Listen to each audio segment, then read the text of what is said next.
穿越修仙世界，你成为了长生帝族的嫡子，老爹是当世天帝，爷爷是红尘真仙，就连家中的管事都是圣人修为。生在如此强悍的家族，你本可以躺平摆烂，却不想激活诸天打工人系统。系统让你前往异世界深处终结黑暗动乱。拜托，咱什么背景什么身份，干是你反手将异世界坐标上交家族，让天帝父亲带领大军亲自出征，一路轻松踏平异世大陆，尽压黑暗至尊，终结动乱。系统结算那一刻，你对着系统说道：“有背景不用，那不是傻子吗？”此刻顾家殿堂，你深吸一口气，声音高昂：“父亲，孩儿有天大的喜事要禀报。”你爹来了兴趣，说来听听。父亲，就在刚才，孩儿在宫中静坐时，神魂激荡之下，竟于冥冥之中与一方陌生的世界产生了一丝微弱的感应。这话说的半真半假，但绝对唬人。感应到一方陌生的世界，你爹的眼神瞬间变了。身为天帝，他太清楚这句话的分量了。渊儿，此事非同小可，你确定不是幻觉？孩儿起初也以为是幻觉，但那感应清晰无比，孩儿甚至能模糊地感知到那个世界的坐标，以及那个世界的一些基本情况。快说！你爹的呼吸都急促了一分。根据孩儿的感应，那方世界资源极其丰富，天地灵气浓郁。你先抛出一个巨大的诱饵，果然，你爹的眼神更亮了。但是你话锋一转，语气凝重：那个世界似乎正处在一场浩劫之中，有强大的存在正在疯狂伤害生灵，导致整个世界怨气冲天，世界本源都有崩溃的迹象。听完你的描述，你爹陷入了沉默。一个资源丰富的世界，一个正在发生内乱的世界，一个坐标明确的世界，这三个信息叠加在一起，意味着一场泼天的覆灭，一场足以让顾家迎来史无前例大发展的天大机缘。他猛地站起身，一步跨到你面前，伸出手搭在你的肩膀上，一股浩瀚无边的神念瞬间涌入你的体内，你心中一紧，表面却不动声色。片刻后，你爹收回了手，他感觉到你神魂深处确实萦绕着一股充满死寂与暴力的异界气息，与你描述的景象完全吻合，竟然是真的。你爹终于确认了，他看着你，眼神中充满无法言喻的惊喜、震撼和狂喜。他本以为生了个麒麟儿，没想到这个儿子带给他的惊喜远远超出他的想象。哈哈哈哈哈！你爹再也无法抑制内心的激动，仰天大笑起来，恐怖的天地气息冲天而起，搅动九天风云。好啊！他连说三个好字，用力拍着你的肩膀。我的好儿子，你真是为父的骄傲，是整个顾家的麒麟。你被拍的肩膀生疼，脸上却笑开了花。你爹激动的来回踱步，眼神越来越亮。不行，此事太过重大，已经超出了我一个人能决定的范畴。他猛地停下脚步，眼中闪过一丝决然。儿子啊，你干得漂亮！来人！随着他一声令下，殿外的2名护卫瞬间闪身入内，单膝跪地，持我天地令，前往家族禁地，唤醒老祖！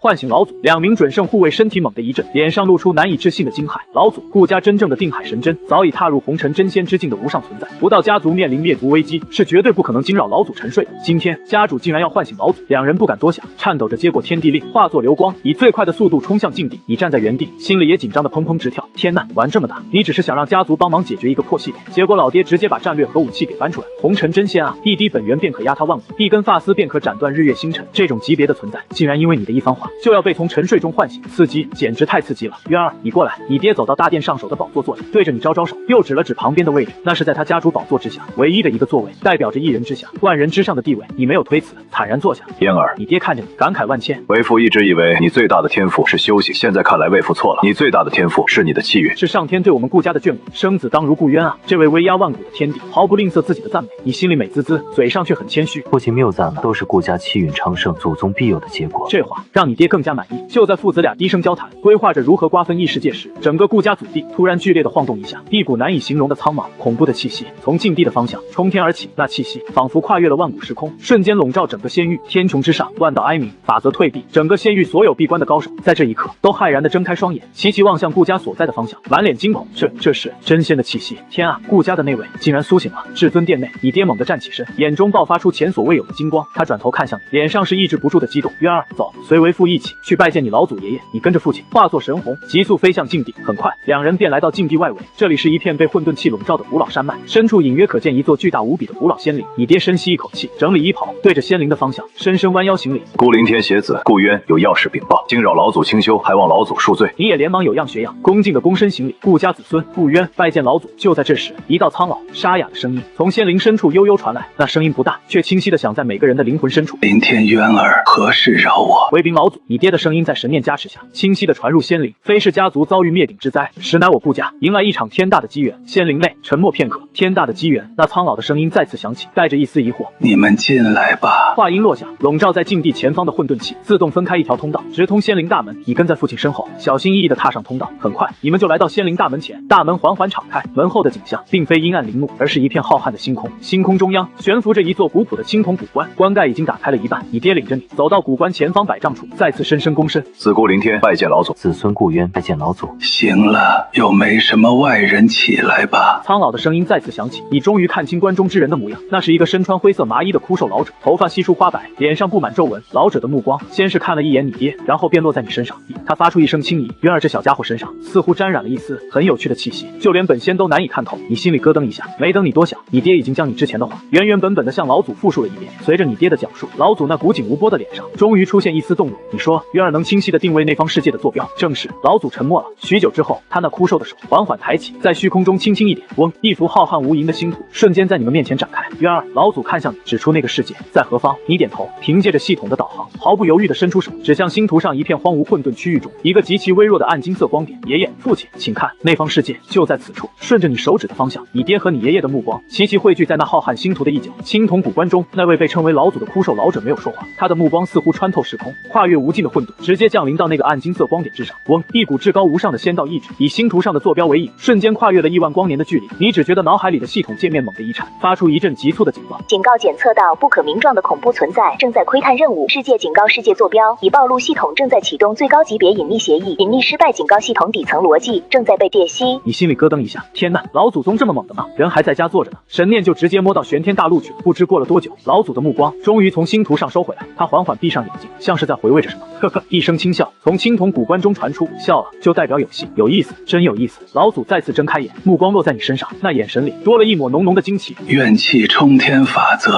哀鸣确实是一方即将走向毁灭的大界。他肯定了你的说法，你爹激动的拳头都握紧了。但是老祖话锋一转，在那无尽的死寂与毁灭之中，我又闻到了一股无比甘甜的芬芳，那是世界本源成熟到极致，即将腐烂前所散发出的最后香气。那个发动动乱的家伙，他在用亿万生灵的金色液体与灵魂去催熟整个世界，想在世界彻底崩毁前一口吞下所有的果实。这种等级的世界本源，若是能完整吞下，呵呵凌天，你距离为父的境界或许就能更进一步了。轰！这句话如同一道惊雷，在你爹脑海中炸响。更进一步，天地之上，那便是红尘真仙。父亲，你爹的声音都带上了颤音。我更好奇的是，渊儿，你是如何感应到这个世界的？来了，你连忙按照早就准备好的说辞，不卑不亢的回答。回爷爷的话，孙儿也不甚清楚，只是在成人礼之后，感觉自己的长生仙体似乎有了一些变化。有一个声音指点着我，向我发起求救，向你求救。老祖闻言，非但没有怀疑，反而抚掌大笑，哈哈哈哈！说得好，不是你在感应他，而是世界在呼唤你。我明白了，我全明白了。老祖看着你，眼神里充满了前所未有的欣赏和满意。凌天，你之前说渊儿是我们顾家的麒麟儿，我看你说错了。你爹一愣，只听老祖一字一句的说道：“他不是麒麟，他是上天赐给我顾家的祥瑞，是应运而生的大气运者。那方世界为何会向他求救？因为他的长生仙体与那方世界的大道产生了共鸣，因为他的气运足以承载一个世界的最后希望。”老祖的目光扫过星图上那个暗金色光点，眼神变得锐利无比，充满不容置疑的霸道。一个主动送上门的世界，一座即将成熟的无上道果，一个应运而生的家族祥瑞，天与不取，反受其咎，传我先令。老祖的声音瞬间变得威严而肃杀，召集所有在族的长老，一刻钟内到至尊殿议事，告诉他们我顾家要出征了。当老祖那句我顾家要出征了说出口的瞬间，一股恐怖的杀伐之气从那具枯瘦的身体中轰然爆发。你爹浑身一震，体内的天地本源都在沸腾。孩儿，遵命。渊儿，老祖的目光再次落回你身上，变得柔和了许多。你这次为家族立下了不世之功，等议事结束，爷爷我亲自为你筑基，亲自为你筑基。你的心脏猛地一跳，这可是红尘真仙啊，由一尊活着的仙人亲自为你这个尚未开始修炼的凡人筑基，这是何等逆天的待遇！多谢爷爷。你压下心头的狂喜，恭敬行礼。你赌对了，这波叫反向利用系统，去吧。老祖挥了挥手，凌天，带渊儿去至尊殿，我随后就到。你跟着父亲走出仙陵，他那蕴含着无上威严，又夹杂着无比兴奋的声音，传遍了整个顾家神岛。传家主令，所有在族的长老，一刻钟内速至至尊殿议事，任何人不得缺席，违令者按族规处置。轰！这道命令瞬间在整个顾家掀起滔天巨浪，无数闭关的强者从洞府中冲出，化作一道道神虹，向着至尊殿的方向急速飞去。征伐一解，这4个字让整个顾家神岛彻底沸腾了。你跟在父亲身后，不急不缓地飞向至尊殿。一路上，所有见到你们的顾家族人，无论是辈分多高的长老，还是修为多强的护法，全都停下脚步，对着你恭恭敬敬地躬身行礼，拜见家主，拜见少主。他们的眼神中充满了敬畏、好奇，还有一丝狂热。所有人都不是傻子，这件事绝对和你有着密不可分的关系。你感受着四面八方投来的敬畏目光，心中也是感慨万千，畅快，实在是太畅快了。来到至尊殿前，10几道气息渊深如海的身影已经早早地等候在那里，正是长老团的成员，为首的大长老顾临江。看到你时，竟然带着7名18境至尊境的强者，齐刷刷地对着你，深深地弯下了腰。他们已经收到真仙爷爷的消息，我等恭迎少主8位18境至尊境，平日里跺跺脚仙域都要震3震的人，此刻却集体对着你一个还未修炼的少年，行如此大礼。你爹脸上露出无比自豪的笑容，他知道自己的儿子受得起这一拜。你上前一步，微微欠身还礼，语气谦逊：“诸位叔伯不必多礼，顾渊愧不敢当。”这番话说的滴水不漏，让在场长老们心里都舒服不少。哈哈，渊儿谦虚了。性格豪爽的红发至尊顾导，也就是你的三伯，满脸赞赏，运气也是实力的一部分。大殿之内气氛庄严肃穆，你爹坐上主位，看看着下方的长老们，沉声道：“想必大家心中都有疑惑，我为何会突然唤醒老祖？”他没有卖关子，一字一句的说道：“因为我顾家发现一方全新的、资源极其丰富，并且正处于内乱之中的高等玄幻世界。”轰！尽管心中早有猜测，但当听到肯定的答案时，所有长老的脸上都露出了难以抑制的狂喜和震惊。你爹抬手，区区一压，大殿内瞬间安静，他的目光落在你的身上，眼神中充满自豪和宠溺。渊儿，过来，坐到这里来。你爹对着你招招手，指了指自己身旁那个代表着一人之下的空位。全场皆惊，但没有人提出异议，因为所有人都明白，凭借这份不世之功，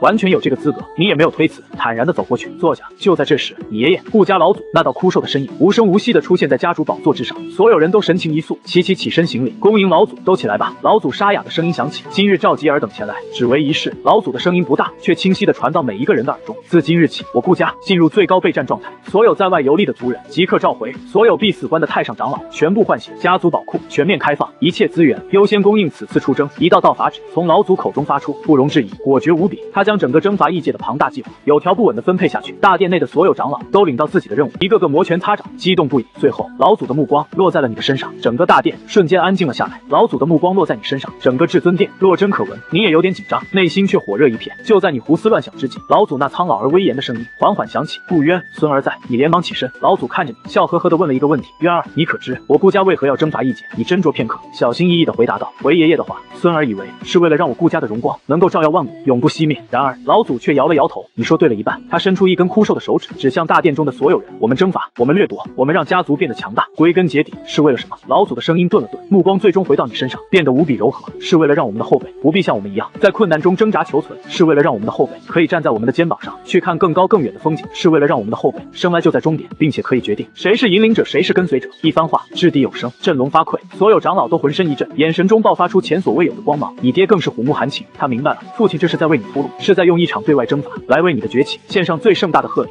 也彻底呆住了。你本以为自己只是利用家族的力量去规避风险，却没想到在家族这些顶尖存在的眼中，顾渊本身就是家族最大的利益。这一刻，一股难以言喻的暖流从心底涌起，传遍四肢百骸。这就是家人吗？这就是背后有人的感觉吗？所以，渊儿，老祖的声音再次响起，关于这次出征，你的任务不是去冲锋陷阵，也不是去运筹帷幄，你的任务只有一个，那就是安心修炼，成长起来，然后去享受这场为你准备的盛宴。那个世界的一切，它的资源，它的本源，它的法则，都将是你的囊中之物，是你踏上仙道之途的基石。至于那些所谓的黑暗至尊，所谓的动乱源头，老祖的语气变得轻描淡写，却带着一股不容置疑的霸气。我们会帮你扫清一切障碍，只需要在战争结束后去接收胜利的果实就够了。轰！老祖的话如同一枚枚炸弹，在所有人心中炸响。这也太震撼了！举全族之力发动一场跨界战争，只是为了给一个还没开始修炼的少年当礼物。你的三伯顾道张了张嘴，想说什么，最后却只憋出一句：天呐，还能这么玩！他看向你的眼神充满了羡慕。你爹更是激动的满脸通红，猛地站起身，对着老祖深深一拜。父亲深谋远虑，孩儿替渊儿谢过父亲。而你此刻已经彻底懵了，你的任务是享受，闹呢？你辛辛苦苦，又是找借口，又是演戏，把全家都动员了，结果到头来，你的任务就是坐享其成。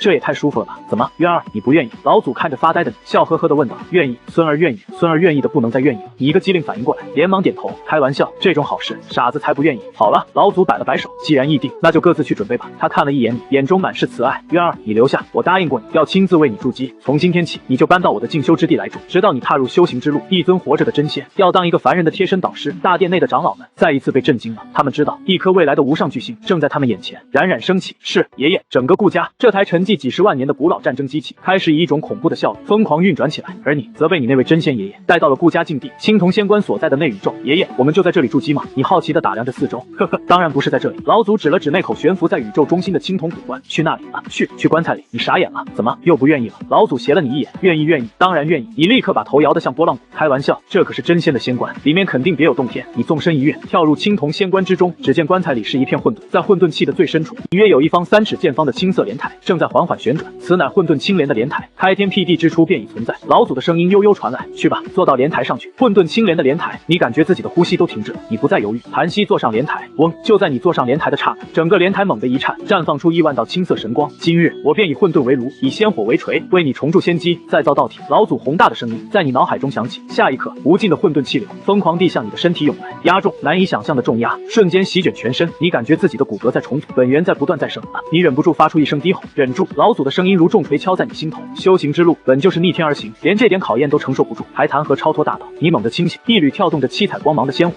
落入青铜仙棺之中，化作一片火海，将你和莲台彻底吞噬。混沌气为能量，仙火为锤炼，你的身体在仙火的煅烧下开始发出璀璨的光芒。你丹田的位置，一个巨大的漩涡正在缓缓形成。版本原境，修是修行的第一个境界，在你的丹田漩涡之中，一道道金色的神息开始不断的凝聚诞生，1万道、5万道、10万8千道。当神息的数量达到理论极限的刹那，整个内宇宙都为之震动。然而这还没完，那漩涡依旧在疯狂旋转，金色的神息依旧在源源不断的诞生。11万道、15万道、20万道。老祖看着这一幕，脸上露出震撼之色。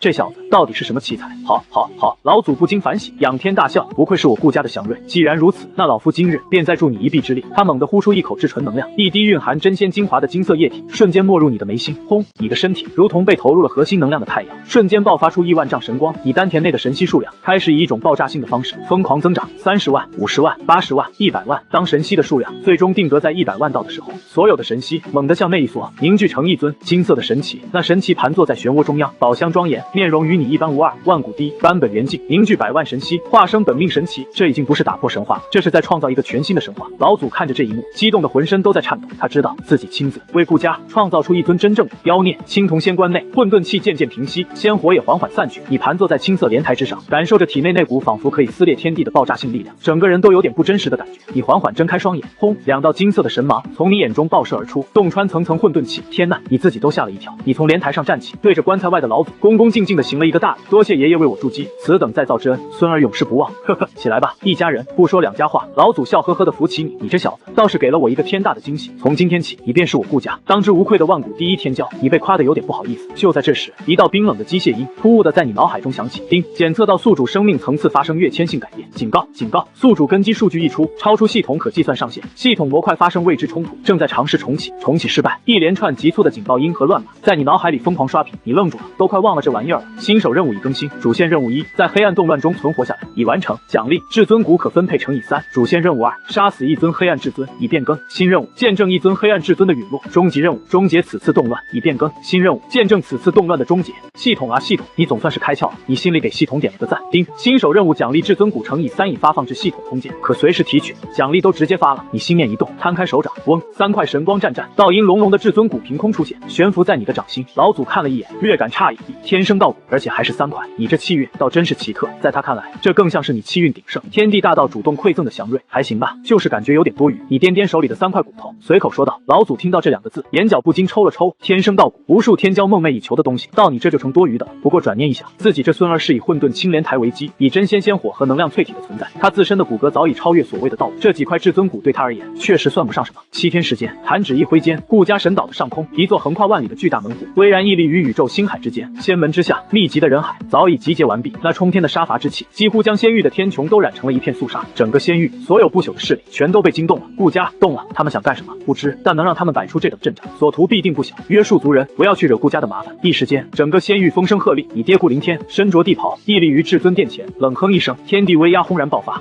那些隐藏在虚空深处试图窥探的无数神念，在这一瞬间纷纷崩碎。顾家演武，闲杂人等退避。你爹霸道无匹的声音响彻仙域，昭告四方。做完这一切，他才转身看向你和你爷爷。父亲，渊儿，爷爷，父亲，我也想去。你看着那壮观的场面，只觉得体内的本源都在沸腾。这么刺激的事情，让你一个人待在家里，怎么可能待得住？胡闹！你爹眉头一皱，骆冰瑶的呼吸都快停滞了。悟道古茶树，那不是只存在于最古老神话中的天地灵根吗？还不要！你有点不耐烦了。你这人怎么这么慢？你有些烦躁的划了一下，摸出一个看起来最不起眼的玉瓶，直接丢到骆冰瑶的怀里。这个给你，里面有10颗破圣丹，圣境之下的人吃了，能直接突破一个大境界，没什么副作用。你那把破剑，本少主就当是买了。说完，你也不等他反应，直接伸出手，一股无形的力量卷起，骆冰瑶手中的诛仙剑便不受控制的脱手而出，轻飘飘的落入你的手中。骆冰瑶下意识的抱住怀里的玉瓶，整个人都傻了。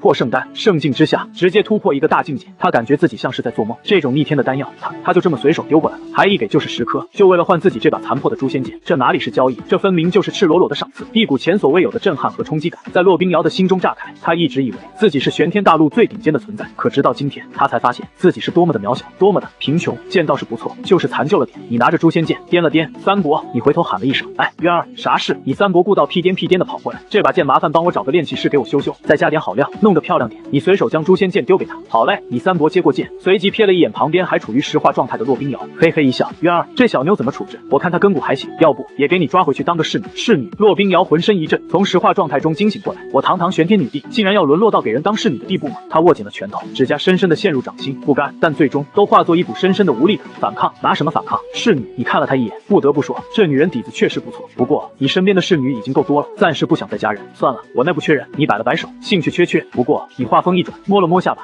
这个世界现在被打得破破烂烂，连个能管事的人都没有。我看你好像是这个世界里修为最高的了。骆冰瑶心中一紧，只能硬着头皮点了点头。回阁下的话，小女子骆冰瑶是玄天大陆人族的女帝啊。你点点头，行吧。既然你是女帝，那以后这个世界就交给你来管了。你随口说道，就像是在安排一件微不足道的小事。什么？骆冰瑶再次愣住。他说什么？把这个世界交给我来管？我的意思是，从今天起，骆冰瑶就是我顾渊在这个世界的代理人。你有些不耐烦地解释道，你的任务就是帮我管理好这个世界，恢复秩序，安抚生灵，顺便帮我搜集一下这个世界有什么天才地宝、好玩的东西之类的。当然，你也不是白干，以后你就是我的人了，有我罩着你，在这个世界你可以横着走，谁要是不服，你就报我的名字。你双手抱胸，下巴微抬，姿态拿捏得足足的，给你个机会，当我的追随者，怎么样？干不干？追随者、代理人，骆冰瑶的大脑已经彻底无法思考了，震撼来得太突然了。他原本以为自己最好的下场就是被抓去当个卑微的侍女，却没想到对方非但没有伤害他，反而给了他一个他做梦都不敢想的承诺。怎么还不愿意？你眉头皱了起来。我告诉你，想当我顾渊追随者的人，从仙域南天门能排到北天门去，给你这个机会，是看你还算顺眼，别不识抬举。骆冰瑶浑身一颤，终于从巨大的震惊中回过神来。他知道这是他唯一的机会，是他自己，也是整个玄天大陆唯一的机会。他不再有任何犹豫，对着你单膝跪地，右手抚胸，行了一个玄天大陆最庄重的礼节。骆冰瑶愿追随少主，至死效忠，永不背叛。他的声音铿锵有力，掷地有声。从这一刻起，她不再是那个苦苦支撑、孤立无援的玄天女帝，她是长生帝族，万古第一天骄，顾渊少主的追随者。很好，你满意地点点头，总算找了个得力的助手。你从储物戒指里又掏出一块刻着不字的令牌，丢给他，这是我的身份令牌，你拿着，以后遇到解决不了的麻烦就捏碎它，我会派人来帮你。另外，别叫我少主了，听着别扭，叫我公子就行。是公子。骆冰瑶双手接过令牌，如获至宝。行了，没什么事你就先去忙吧。你挥了挥手。对了，记得把你手下那些残兵败将都召集起来，我三伯他们挖出来的这些杂物，哦不是战利品，还得找人搬呢。骆冰瑶他看了一眼那片被挖得坑坑洼洼的藏天谷地，以及周围堆积如山的任何一件拿出去都足以让强者疯狂的神材宝药，嘴角忍不住抽了抽。这些都是杂物。这位公子对杂物的定义是不是有什么误解？不过他不敢多问，只能恭恭敬敬地应道：是公子。冰瑶这就去办。说完，他便起身，化作一道流光，朝着远方飞去。只是这一次，他的背影不再是决绝和悲壮，而是充满了前所未有的希望和干劲。骆冰瑶以最快的速度回到了人族最后的聚集地——天玄圣地。当他那道熟悉的身影出现时，下方留守的数万名人族修者爆发出震天的欢呼：是女帝！女帝回来了！一名白发苍苍的老圣主颤巍巍地飞上前来：陛下，您终于回来了！藏天谷地那边，骆冰瑶看着眼前这些关切的子民，深吸一口气，朗声宣布：诸位，听我说，肆虐我们玄天大陆数百年的黑暗动乱已经结束了。轰！他的话如同一道9天神雷，在所有人的脑海中炸响。整个天玄圣地先是死寂，随即爆发出难以置信的欢呼声。天啊，我不是在做梦吧？我们得救了！无数人相拥而泣，老圣主更是激动的老泪纵横。陛下，这到底是怎么回事？那天外神人又是何方神圣？骆冰瑶将自己在藏天谷地的所见所闻原原本本的告诉了众人。当听到那些不可战胜的黑暗至尊被轻而易举的平定，当听到连黑暗古皇都被一拳镇压，抓去当做奇时，所有人都被震惊的说不出话来。陛下，您的意思是，我们玄天大陆被那些天外神人拯救了？可以这么说。骆冰瑶点点头，神情变得无比庄重。从现在起，玄天大陆已经易主，他的新主人是一位名叫顾渊的公子，而我骆冰瑶已经宣誓效忠于公子，作为他在这个世界的代理人。这番话一出，众人再次愣住。世界易主了，女帝陛下向别人效忠了。陛下，这怎么可以？一名年轻将领忍不住站出来反对。我们好不容易才摆脱黑暗动乱，怎么能又屈居人下？放肆！老圣主厉声喝道。骆冰瑶看着众人的反应，似乎早有预料。他平静地看着那名年轻将领：张将军，我问你，若非公子和他麾下的将领，我们能战胜黑暗古皇吗？张将军张了张嘴，说不出话来。我们能平定黑暗动乱吗？张将军的头埋得更低了。我们能让这个满目疮痍的世界恢复生机吗？张将军沉默了。骆冰瑶的目光扫过所有人，声音变得高昂而有力：都不能。是公子给了我们希望，是他给了这个世界新生的机会。你们觉得向他效忠是屈辱吗？我告诉你们，这不是屈辱，这是荣耀。能够追随在公子那样的伟大存在身后，是我们整个玄天大陆8辈子都修不来的福气。所有人都低下头，脸上露出羞愧之色。骆冰瑶看着沉默的众人，从怀中小心翼翼地拿出你赐下的那个玉瓶。我知道大家心里可能还有疑虑，但当我让你们看到公子随手赐下的小玩意时，你们就会明白我们与他之间的差距到底有多大。他打开玉瓶，轰！一股无法形容的浓郁丹香瞬间笼罩了整个天玄圣地。所有闻到丹香的人，体内的伤势都在以不可思议的速度恢复。一些卡在瓶颈多年的修士，甚至感觉修为都有了一丝松动。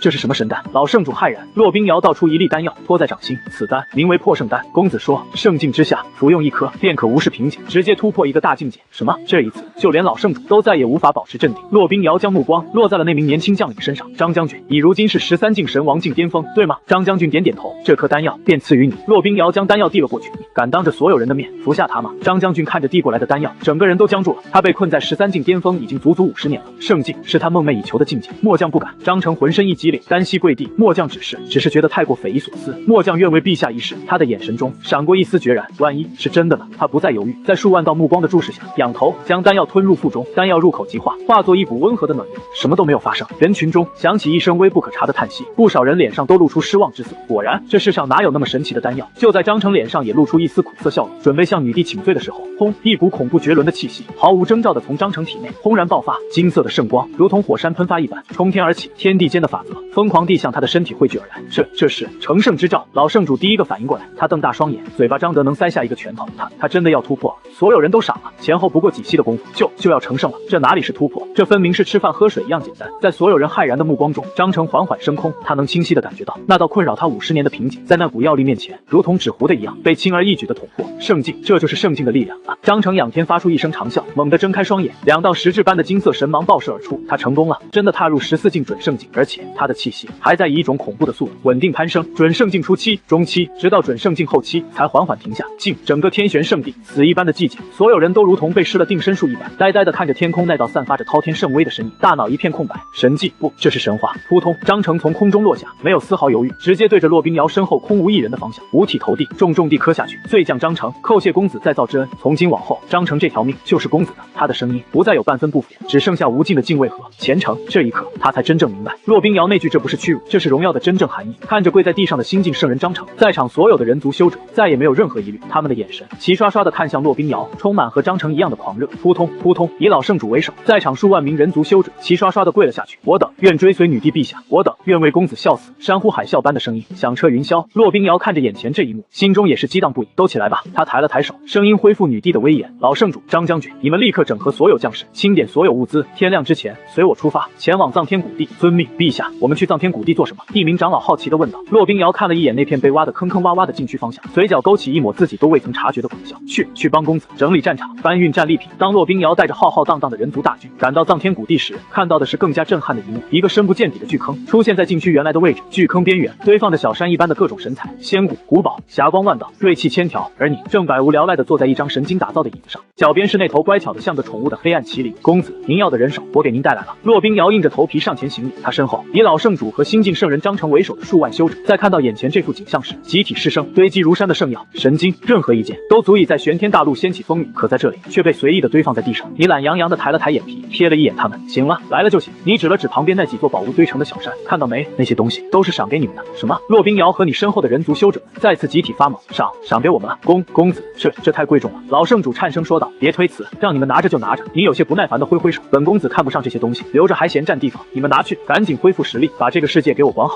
众人面面相觑。骆冰瑶心中涌起一股暖流，他知道这是你在扶持他，也是在扶持整个人族。他没有再推辞，对着你深深一拜。冰瑶，待玄天大陆亿万生灵，谢公子厚赐，谢公子厚赐。身后数万人齐刷刷的跪下。行了赶紧起来干活。你摆手，把剩下的这些东西都给我分门别类装好，然后送到我的车辇上去。是，公子。有了那几座宝山的激励，人族修者们瞬间干劲十足，一个个跟打了鸡血似的，冲上去开始当起了快乐的搬运工。看着这热火朝天的场面，你满意地点头。三伯，调查好了吗？下一个禁区是哪？我们走。下一个是不死山。你三伯顾道从巨坑里飞出来，脸上带着兴奋。渊儿，我刚刚审问那头黑麒麟的本源，听说那不死山里藏着一株长生仙药，传闻吃了能让人受用无穷呢。长生仙药，你来了点兴趣，走去看看。你一声令下，九龙沉香辇再次启动，一行人浩浩荡荡地朝着不死山的方向飞去，只留下骆冰瑶和你的一群人族修者。看着被彻底清空的藏天谷地，心中五味杂陈。一个传承了数个纪元，让无数强者闻之色变的生命禁区，就这么消失了。不死山，玄天大陆另一处齐名的生命禁区。传说此山之中有神泉不老，有仙药长生，但也盘踞着强大的存在。当九龙沉香辇降临在不死山外围时，所有人都感觉到一股与藏天谷地截然不同的气息。这里古木参天，藤蔓如龙，浓郁的生命气息几乎化为实质的雾气，但在这片生机盎然的景象之下，却隐藏着一种令人心悸的气息。有意思，你走出车辇，能感觉到自己的长生仙体对这里的气息产生一丝若有若无的排斥感，就好像遇到一个同类，但却是走了歪路的同类。都给老子打起精神来！你三伯大喝一声，这地方有点邪门。你们踏入了不死山，刚一进山，地变陡升，周围的古树藤蔓仿佛活过来一般，化作一条条粗壮无比的触手，疯狂抽打而来，每一条都足以轻易镇压一尊普通的圣人。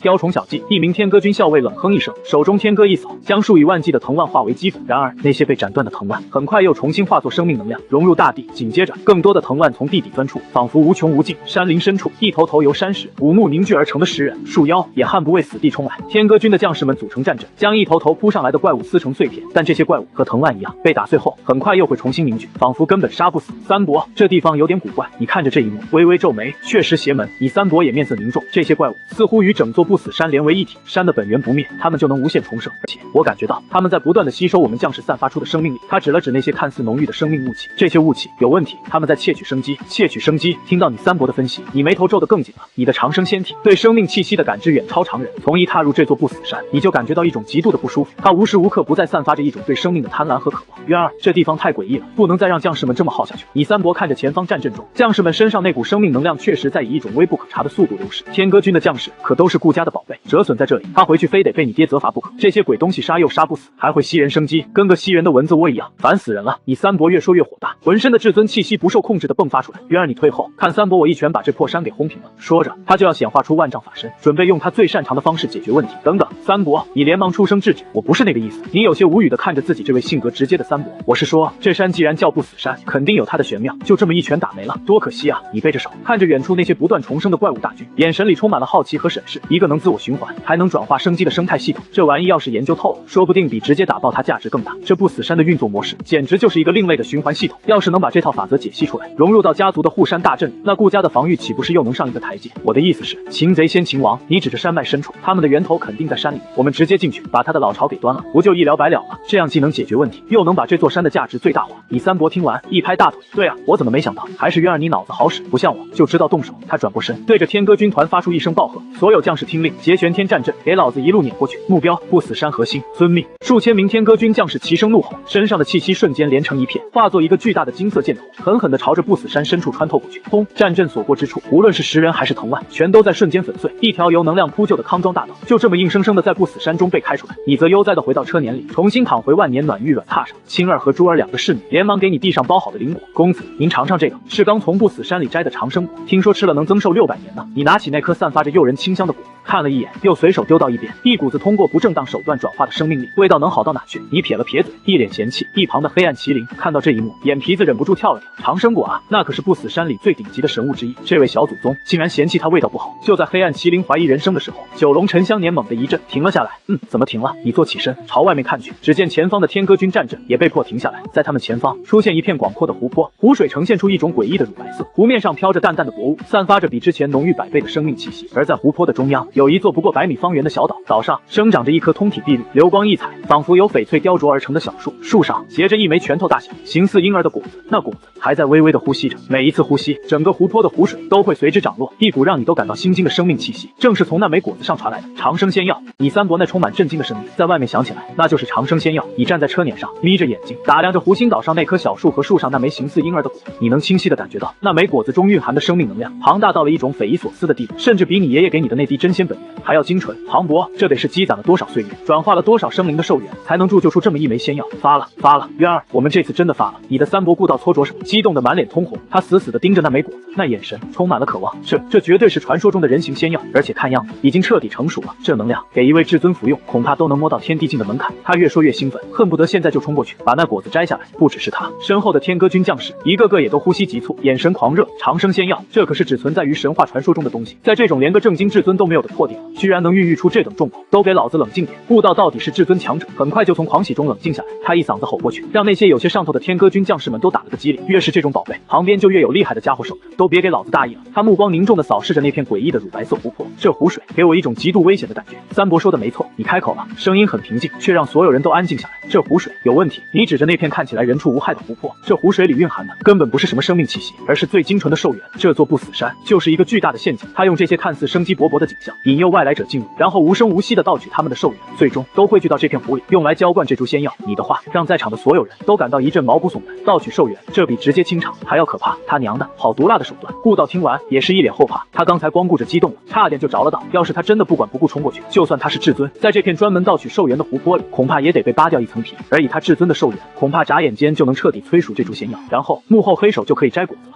还是你观察得仔细。顾道心有余悸地说道：“这长生仙体果然是玄妙多啊！”他现在对自己这个侄子是越来越佩服了。那我们现在怎么办？他问道。要不我直接用法力把这湖水给他烘干了？别！你再次制止了这位直接的三伯。这湖水可是好东西啊！你看着那片乳白色的湖泊，眼睛里冒着金光，这是最精纯的寿元精华。虽然是通过手段得来的，但只要想办法净化掉，那就是最顶级的延寿神物。拿回去分给家族里那些寿元将近的老祖们，一人一口，起码能让他们多活几万年。这玩意对你自己没用，但你家大业大。对啊！你三伯一听，眼睛也亮了。这玩意简直就是为我们顾家量身定做的，说不定壶里就写着顾字呢。你点点头，三伯还是先把那株仙药弄到手再说，这事交给我。顾道拍着胸脯自告奋勇，我倒要看看是什么东西在装神弄鬼。他一步跨出，来到湖泊边上，恐怖的至尊威压毫无保留的释放出来，朝着湖心岛碾压而去。给老子出来！轰！整个湖泊瞬间掀起滔天巨浪。然而湖心岛上却依旧一片平静。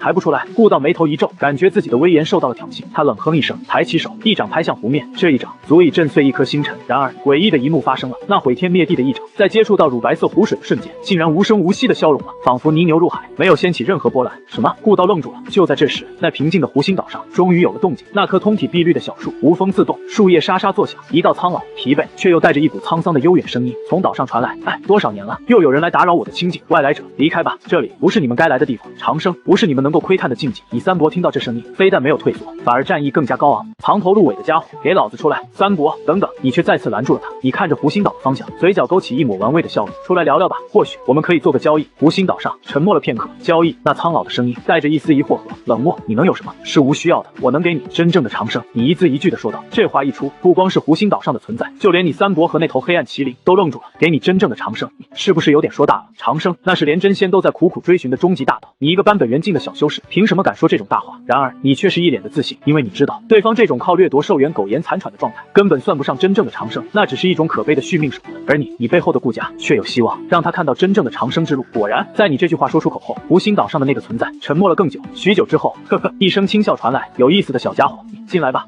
就在这里等你。话音落下，那片乳白色的湖泊竟然自动从中间分开，让出一条直通湖心岛的通道。渊儿，不可！看到湖水自动分开，你三伯脸色一变，立刻拦在你身前。这老怪明显没安好心，谁知道这湖里有什么陷阱？太危险了！三伯，你慌什么？你却是一脸无所谓，轻轻推开挡在身前的他。有你这位至尊强者在这儿给我保驾护航，还有什么危险的？再说了，不入虎穴，焉得虎子？你拍了拍他的肩膀，一副胸有成竹的样子。放心吧，我心里有数。你三伯张了张嘴，一时间不知道该说什么好。是啊，有自己在这里，谁能伤到渊儿？那你小心点，跟紧我。你点点头，迈开步子，悠哉的踏上那条通道。你三伯连忙跟上，浑身紧绷，随时准备雷霆一击。那头黑暗麒麟犹豫一下，也跟了上去。一踏上通道，你就感觉到周围那股盗取寿元的力量瞬间强烈了千百倍，仿佛有无数双看不见的手在撕扯你的神魂，想要将你的生命本源从身体里抽离。但他们似乎受限于主人的吩咐，只敢远观，不敢靠近。通道不长，很快你们就走到了湖心岛上。岛上很小，除了那棵人形仙药小树，就只有一块青色的巨石。一个身穿灰色道袍、白发苍苍、面容枯槁的老道正盘膝坐在青石之上，他的气息若有若无，仿佛与整座不死山融为一体。18境巅峰的至尊，你三伯在看到老道的瞬间，瞳孔就是一缩。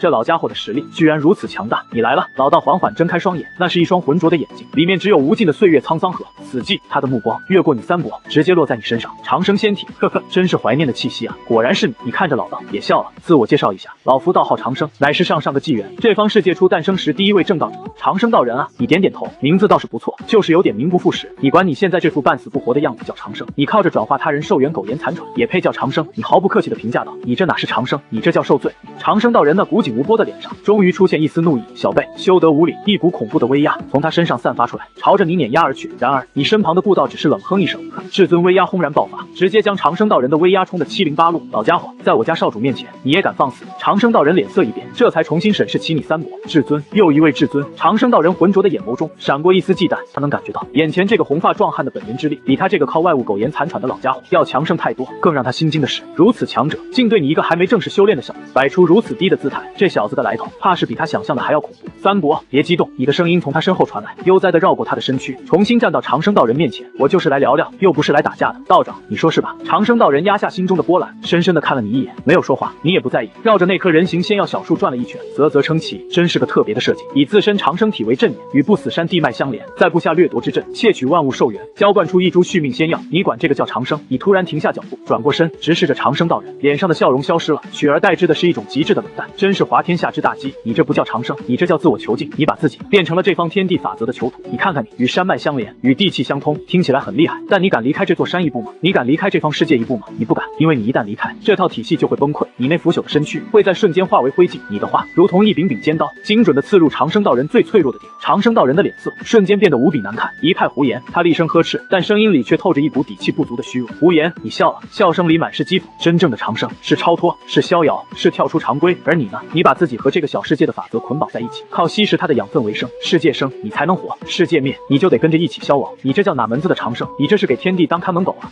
你住口！长生道人浑身剧烈颤抖，他被彻底激怒了。小辈，你懂什么？他怒吼：你不过是仗着天生一副好根基，得了长生仙体，就敢在此大放厥词。老夫正道之时，你还没出生呢，是吗？你眉毛一挑，活得久，不代表你走的路就对了。即便是一个存在了万年的低等生物，它也变不成龙。噗！旁边的黑暗麒麟一个没忍住，差点出声。你继续说道：你不仅路走错了，你还为了你这条错路，把整个世界的路都给带歪了。长生道人瞳孔一缩：你什么意思？什么意思？你冷笑一声，缓缓抬手指向沉默不语的黑暗麒麟。你问问他，他当年冲击至尊境，是不是总感觉自己的大道有缺，法则不全，仿佛有一层无形的枷锁，死死地限制着他。黑暗麒麟巨大的身躯猛地一震，他抬起头，难以置信地看着你，又惊疑不定地看向长生道人。你说的没错，你再想想，你的声音如同穿透迷雾，你每一次发动黑暗动乱，席卷大陆，是不是都在冥冥之中感觉有一股力量在引导你，在暗中帮助你，让你觉得这就是你的宿命？黑暗麒麟的眼神从惊疑逐渐变成骇然，他想起来了，每一次动乱，当他转化生灵到一定程度，都会陷入一种奇妙的境界，仿佛与天道意志相合。被你这么一挑破，那种感觉更像是一种被操纵。是你！黑暗麒麟猛地转头，死死地盯着长生道人，眼中爆发出无尽的怒火与战意。这一切都是你搞的鬼！长生道人看着状若疯狂的黑暗麒麟，那张枯槁的老脸第一次彻底失去了平静。他沉默了，而他的沉默就是最好的回答。哈哈哈哈哈哈！你看着这一幕，放声大笑。好一个长生道人，自己走了歪路，无法超脱，就故意篡改这方世界的修炼法门，让所有生灵从一开始根基就是有缺的。你这么做的目的，就是为了培养出一头最完美的。你的目光如同神剑，刺向长生道人。你需要一个天资绝世，能走到至尊巅峰，但根基却存在致命缺陷的躯壳。然后你在最关键的时刻将其取代、夺取，以它为能量，点燃你的道火，助你一步登天，踏入天地之境。而你选中的这头骨就是它。本少主说的对吗？你的话如同9天惊雷，在湖心岛上轰然炸响。黑暗麒麟的身体剧烈的颤抖。原来是这样，原来他引以为傲的实力，他为之奋斗一生的道路，都只是别人设计好的一个骗局。他不是什么黑暗古皇，只是一头被圈养的资源。噗！心神巨震之下，黑暗麒麟一口金色的液体狂喷而出，气息瞬间萎靡了下去。他的道心在这一刻被你的话彻底击碎了。而长生道人在你说完那最后一句话后，反而平静了下来。他那张枯槁的老脸上，所有情绪尽数褪去，取而代之的是一种阴冷到极点的平静。他看着你，缓缓地咧开嘴，露出一口焦黄的牙齿。呵呵呵呵呵，你说的都对。他竟然就这么坦然承认了，不愧是长生仙体，老夫的长生体的上位，这眼界和智慧也远非这等凡夫俗子可比。他瞥了一眼地上萎靡的黑暗麒麟，眼神里满是鄙夷，就像在看一堆没用的垃圾。没错，那头蠢兽的确是老夫准备几十万年的炉鼎，可惜终究是血脉驳杂，不堪大用。老夫还在愁上哪再去找一个更好的。他的目光重新落回到你的身上，那眼神不再有任何掩饰，只剩下赤裸裸的，如同贪婪的恶魔般的狂热。没想到啊，真是没想到，老天待我不薄，天道终究是站在我这边的。正当老夫以为心血白费，道途无望之时，就自己送上门来了。他从青石上缓缓站起，血脉驳杂的凶兽哪比得上一具完美无瑕、与老夫大道完全契合的长生仙体？小辈，老夫要谢谢你，谢谢你点醒了老夫，也谢谢你为老夫送来正道天地的无上阶梯。随着他话音落下，整座不死山，整个寿元之湖都在这一刻彻底沸腾了。长生道人显露真容，他那双浑浊的眼眸中爆发出前所未有的贪婪。随着他的动作，整座不死山都在颤动，轰隆隆，无尽的乳白色寿元精华疯狂地倒灌入他的体内。他那原本枯槁的身躯迅速变得充盈饱满，从一个行将就木的老道变成一个面容阴冷、气息渊深的中年道人。一股无限逼近真正天地之境的恐怖气息从他身上轰然爆发。哈哈哈，小辈，老夫还要多谢你，若不是你点醒老夫，现在看来你才是上天赐予老夫的无上道路。长生道人感受着体内澎湃的力量，大笑。只要融合掉眼前这具完美无瑕的长生仙体，他就能一步登天，成为真正的天帝。老东西，你高兴得太早了！你三伯顾道怒吼一声，再也按捺不住，一拳轰出，虚空都为之塌陷。礼力之光也敢争辉？长生道人看着那霸道绝伦的一拳，脸上露出一抹不屑。他只是轻轻一抬手，嗡，整座不死山都为之震动，无尽的寿元之力在他面前汇聚成一面巨大无比的乳白色盾牌。轰！你三伯足以震碎星辰的一拳，竟然只是让那面盾牌晃了晃，上面连一丝裂纹都没有出现，怎么可能？在本座的领域里，老夫就是无敌的。长生道人阴冷的笑道：你所有的攻击都会被这方世界积攒了数个纪元的寿元之力化解，而你只会在这里被慢慢耗尽本源。话音落下，沸腾的寿元之湖中冲出成千上万条乳白色的锁链，如同灵蛇一般缠向你三伯。滚开！你三伯怒吼，至尊之力爆发，将锁链震得粉碎，但锁链仿佛无穷无尽，碎裂之后又瞬间凝聚，一时间，即便是强如他，也被这些凡人的锁链拖住，难以脱身。三伯说了让你别激动，你看着这一幕，非但没有丝毫紧张，反而摇了摇头。这老家伙就是个地头蛇。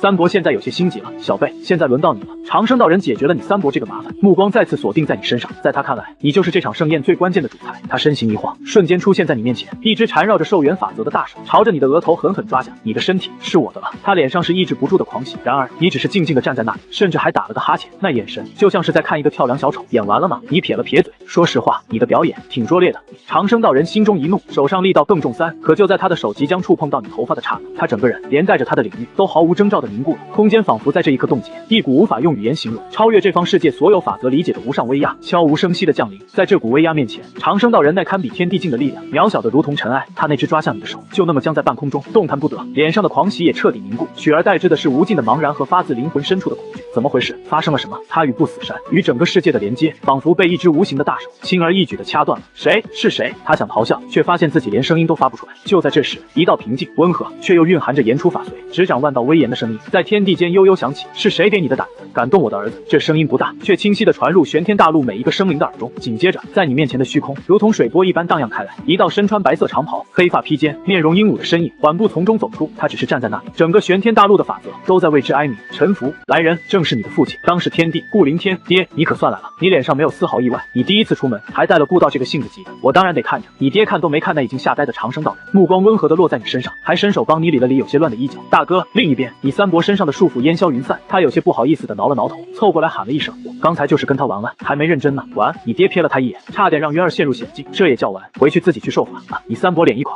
但也不敢反驳，只能苦着脸应道：“是大哥。”父子兄弟三人在这旁若无人地聊着家常，而被彻底无视的长生道人此刻死死地盯着你爹，那双浑浊的眼中只剩下无尽的绝望。天帝，这绝对是一尊货真价实的超越至尊境的无上天帝，自己在他面前连蝼蚁都算不上。完了，一切都完了。想替代我的儿子？终于，你爹处理完家事，将目光落在长生道人身上，他的眼神依旧平静，但那平静之下却隐藏着足以冰封整个宇宙的无尽寒意。被他这么一看，长生道人只觉得自己的神魂仿佛都要被冻结、撕裂。他想求饶，想解释，却一个字都说不出来。也罢，你爹似乎失去兴趣，淡淡的说道：“你不是想求长生吗？我便赐你永生。”话音落下，他缓缓抬起一根手指，朝着长生道人轻轻一点。不，长生道人发出一声绝望到极点的嘶吼，他能清晰地感觉到自己与不死山、与这方世界天道之间那牢不可破的联系，正在被一股无法抗拒的力量硬生生的剥离。他积攒数个纪元的寿元之力，如同开了闸的洪水，疯狂地从他体内宣泄而出。他的修为也从无限接近天地境的巅峰至尊，一路狂跌，最终跌落到连一个普通的修者都不如的地步。我的力量，我的寿元！长生道人瘫倒在地上，那双浑浊的眼中只剩下无尽的死寂和绝望。他数个纪元的谋划，数个纪元的苦修，在这一指之下化为乌有。扑通，他再也支撑不住，跪倒在地，朝着你爹和你疯狂地行礼：“天地饶命，少主饶命啊！小人有眼不识泰山，求天地开恩，饶我一命吧！”你缓步走到他面前，居高临下的看着他。说实话，你的计划虽然偏激了点，但你搞出来的这个结构还挺有意思的。你摸着下巴，饶有兴致地打量着这座不死山和寿元之湖，以自身为阵眼，转化天地寿元，反哺自身。这套循环系统虽然路子走歪了，但核心的法则运用还是有可取之处的。听到这话，跪在地上的长生道人眼中闪过一丝微不可察的希冀，难道他还有利用价值？爹，你突然回头看向你爹，脸上露出一个灿烂的笑容。解决了吧？这个世界只要有一个管理者就够。长生道人还想说什么，只见你爹抬起一根手指，却出乎意料的点在你的额头上。不急，他这身皮囊虽然现在废了，但毕竟是天生的长生体，对这个世界的生命法则有着天生的亲和力。你爹指了指不死山，把他练成一个没有自主意识的傀儡，让他和这座不死山彻底融合，成为这座山的山神，或者说世界之灵。这样一来，他既能继续维持这套寿元循环系统的运转，帮我们源源不断的生产寿元精华，总得有一个照看者吧？渊儿，你以前和我说过什么？哦对，这叫高效利用，可持续发展。你点点头，给你爹比了个大拇指。我爹有真仙之姿。旁边的你三伯也是听得一愣一愣的，还能这么玩？把一个至尊巅峰的强者练成照看者？既然渊儿你也同意，那为父就出手了。你爹笑着说道。他再次抬起手，掌心之中浮现出无数玄奥无比的仙道符文，化作一条条金色的锁链，瞬间没入长生道人的眉心。长生道人发出一声比之前还要凄厉百倍的惨叫，他能感觉到自己的神魂、记忆、自己的一切思想都在被那些金色的符文一点点地磨灭、分解、重组，这比直接清场还要残酷10000倍。在他最后的意识即将彻底消散的刹那，他看到你正微笑着看着他，那笑容在他眼中比世间最可怕的恶魔还要令人畏惧。很快，惨叫声停止了，长生道人那枯槁的身躯重新站了起来。只是此刻，他的眼中再无任何神采，只剩下一片空洞和麻木。他对着你恭恭敬敬的躬身行礼，动作标准的像个木偶。拜见主人。不错。你满意地点点头。你爹一挥手，那具傀儡身躯便化作一道流光，融入到不死山的地脉深处。从今往后，他便是这座不死山的气灵，是这方世界的照看者，将永生永世为你服务。解决完这个最大的麻烦，你爹的心情也好了不少。他转过身，目光扫过整个玄天大陆，那双仿佛蕴含着宇宙生灭的眸子里闪过一丝炽热。好了，渊儿，小事处理完了，接下来该上正事了。随着你爹话音落下，他身上那股属于天地的无上威压不再有任何收敛，轰然席卷整个玄天大陆。天穹之上，风云变色，日月无光，整个世界的大道法则都在这股威压之下发出不堪重负的哀鸣。这这方世界的世界本源，经过那老家伙数个纪元的催熟，已经到了一个临界点，就像一颗熟透了的果子，再不摘取就要烂掉了。你爹背着手，语气平淡的评价道：“他倒是帮了我们一个大忙，传我谕令。”他对着虚空淡淡开口，声音瞬间传回亿万时空之外的顾家祖地。大军开拔，准备炼界，遵命。遥远的仙域，顾家神岛之上，响起山呼海啸般的回应。下一刻，玄天大陆的天穹之上，那座通天仙门光芒大盛，彻底洞开，一对又一对身披神甲、气息渊深如海的顾家精英，如同过江之鲫，源源不断的从仙门中走出。这一次来的不仅仅是天歌军团的修者，还有阵法师军团、炼气师军团，甚至还有专门负责搜罗资源的地师、药师，数以10万计的顾家精英，在短短片刻之间便降临到这方世界。这股力量足以轻易横扫仙域任何一个不朽传承。而现在他们来到这里，只有一个目的：炼化这个世界。我的天，这到底是什么样的势力啊？遥远的藏天谷地之外，正在整理战场的骆冰瑶，在看到这如同天兵降临的恐怖军团时，整个人都傻了。他身后，老圣主张成以及那数万名人族修者更是集体失声。他们看到一对对阵法师有条不紊地飞向大陆的各方，他们手中的阵旗迎风暴涨，化作一根根高达万丈的擎天巨柱，被精准地打入地脉节点之中。他们看到那些炼气师们祭出熔炉，直接以虚空为材料，以法则为新柴，开始炼制一条条粗大无比的法则锁链。这时他们在干什么？老圣主声音都在发颤，感觉他们像是在给我们的世界布下枷锁。骆冰瑶艰难地咽了口唾沫，脸色发白。他本以为你的家族只是一个无比强大的势力，可现在他才明白，他错了，错得离谱。他们根本就不是来征服世界的，他们是在像拆解一件精密的器械一样，在拆解这个世界。随着一根根阵旗落地，一条条法则锁链成型，一张由无数仙道符文构成的遮天蔽日的金色大网开始在天穹之上缓缓浮现，很快就将整个玄天大陆笼罩其中。炼界大阵成了！你三伯兴奋地大喊。你也饶有兴致地看着，这就是长生地族的底蕴吗？征伐异界都形成一套标准化的流程了，专业，实在是太专业了。渊儿，看好了！你爹平静的声音在你耳边响起。接下来就是最关键的一步，抽离本源。随着炼界大阵的彻底成型，整个玄天大陆都仿佛被装进一个巨大的透明罩子。渊儿，这方世界是你的战利品，为父第一次来你的地盘，总不能空着手。你爹转过头，微笑着对你说道。紧接着，他的目光落在下方那片广阔的乳白色湖泊之上。这片寿元之湖虽然充满杂质，但其本质却是最精纯的生命本源。今日为父便为你将这湖水炼成琼浆。话音落下，他掌心之中仙光大盛，一道道天地法则化作玄奥的仙道符文，落入寿元之湖中。滋啦，一缕缕肉眼可见的灰色怨气被强行剥离，彻底净化。原本乳白色的湖水开始变得清澈透亮，最终化作一池流光溢彩，仿佛由无数宝石融化而成的神圣液体。此乃生命原液。你爹淡淡的介绍道，一滴便可让强者恢复生机，以后这片湖便作为你未来开辟的内世界的根基吧。你看着眼前这片美轮美奂的生命原液之湖，眼睛都直了。多谢父亲，这只是前菜。你爹笑了笑，目光又转向那座巍峨的不死山。这座山是个不错的炼器材料，正好你还缺一座随身的居所，为父便将它炼成一座行宫，赠予你。说着，他并指成剑，凌空一划，是啦，整座庞大无比的不死山山脉竟然被这一剑从大地上硬生生的剥离起。轰隆隆，整座不死山连带着庞大的地脉缓缓从大地上升起。炼，你爹双手结印，无尽的仙火喷涌而出，将整座不死山包裹其中。在仙火的煅烧之下，庞大的不死山飞速缩小，最终变成一座不过巴掌大小、通体晶莹剔透，仿佛由翡翠雕琢而成的精致山峰模型悬浮在你面前。此为不死行宫，乃是一件顶尖宝物，防御力足以抵挡天地境强者一击。你爹将这座行宫递给你，你接过这座精致的行宫，心里已经乐开了花。谢谢爹，爹你对我太好了。呵呵，这些都只是些礼物。你爹笑了笑，炼界大阵起，一声令下，遍布大陆的无数阵旗齐齐嗡鸣，玄天大陆开始剧烈的颤抖，大地在开裂，海洋在蒸发，天空在崩塌。对于这方世界残存的生灵而言，这无疑是震撼性的巨变。别慌，骆冰瑶对着骚动的人群厉声喝道：“这是公子在施展无上神通，为我界重塑乾坤。”他虽然也不知道具体发生了什么，但这时候稳住人心最重要。爹，我们这是要把整个世界都炼化掉。你好奇地问。没错，你爹耐心地解释道。一个世界最有价值的便是它的世界本源，它就像一棵大树的果实。我们现在要做的就是把这颗熟透了的果实完整的摘下来。那摘完果子，这棵树不就枯萎了吗？枯萎？你爹笑了。对于我们顾家来说，没有什么是真正枯萎的。等本源抽离之后，这方世界的残骸会由老祖亲自出手，将其带回仙域，融入我们顾家的祖地神岛。至于这些生灵，对于他们而言，不过是换了一个更好的生存环境。天穹之上，那张金色大网已收缩到极致，整个玄天大陆就像一颗被金色丝线紧紧包裹的巨茧。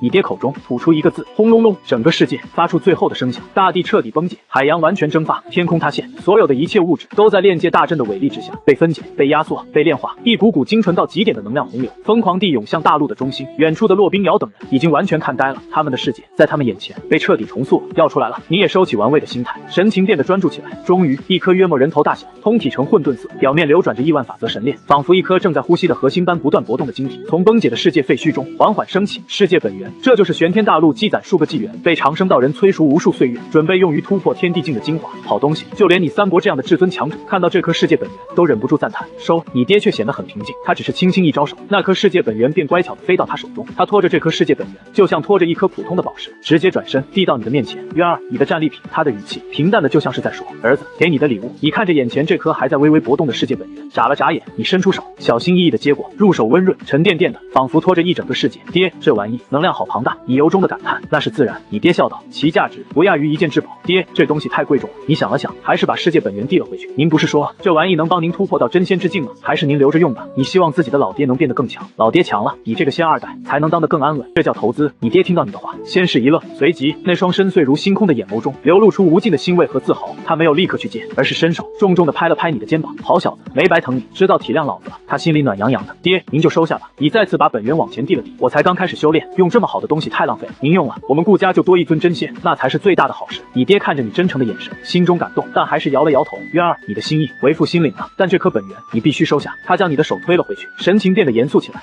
这是你发现的世界，按照家族规矩，本就该归你。第二，为父想要突破，光靠这一颗世界本源还远远不够。不过为父出手也不会白出手，届时我会感悟他的一丝契机，尝试突破。而你不一样，你爹的目光变得无比炽热。你是长生仙体，你的未来注定要超越为父。这颗世界本源将是你踏上无上仙道之路最重要、最坚实的一块基石。你现在要做的，不是想着如何让为父突破，而是想着如何让自己变得更强。只有你变得足够强，那才是对为父、对整个家族最好的回报。一番话说的你热血沸腾，你看着父亲那充满期盼的眼神，知道再推辞就不合适了。好，爹，我明白了。你重重的点头，不再犹豫，将世界本源收入自己的储物戒指中。你暗暗发誓，一定不会辜负父亲的期望。看到你收下本源，你爹欣慰的笑了。他转过身，看向那片已经彻底化为废墟的玄天大陆残骸。好了，我实摘完了，接下来该把这部分也打包带走了。父亲，这还有用？你好奇的问道。当然有用。你爹背着手，一副教导你的表情。一方高等玄天世界的残骸，在本源被抽离后，依旧蕴含着海量的物质和能量。在你看着是一堆废墟，但在老祖眼中，这就是最好的基石材料。你爹遥遥指向仙域的方向。我们顾家的祖地神岛，并非一成不变。每一次对外征伐、整合一个世界，都是对我们祖地的一次扩充和升级。最重要的是，他顿了顿，脸上露出一抹神秘的笑容。这方世界毕竟是你发现的，将它融入祖地以后，这片新扩充出来的疆域就划到你的名下，作为你的私人领地。你听完，眼睛瞬间就亮了。这也太豪横了。你爹没理会你的震惊，对着那座依旧矗立在虚空中的通天仙门，神念传音，恭请老祖出手。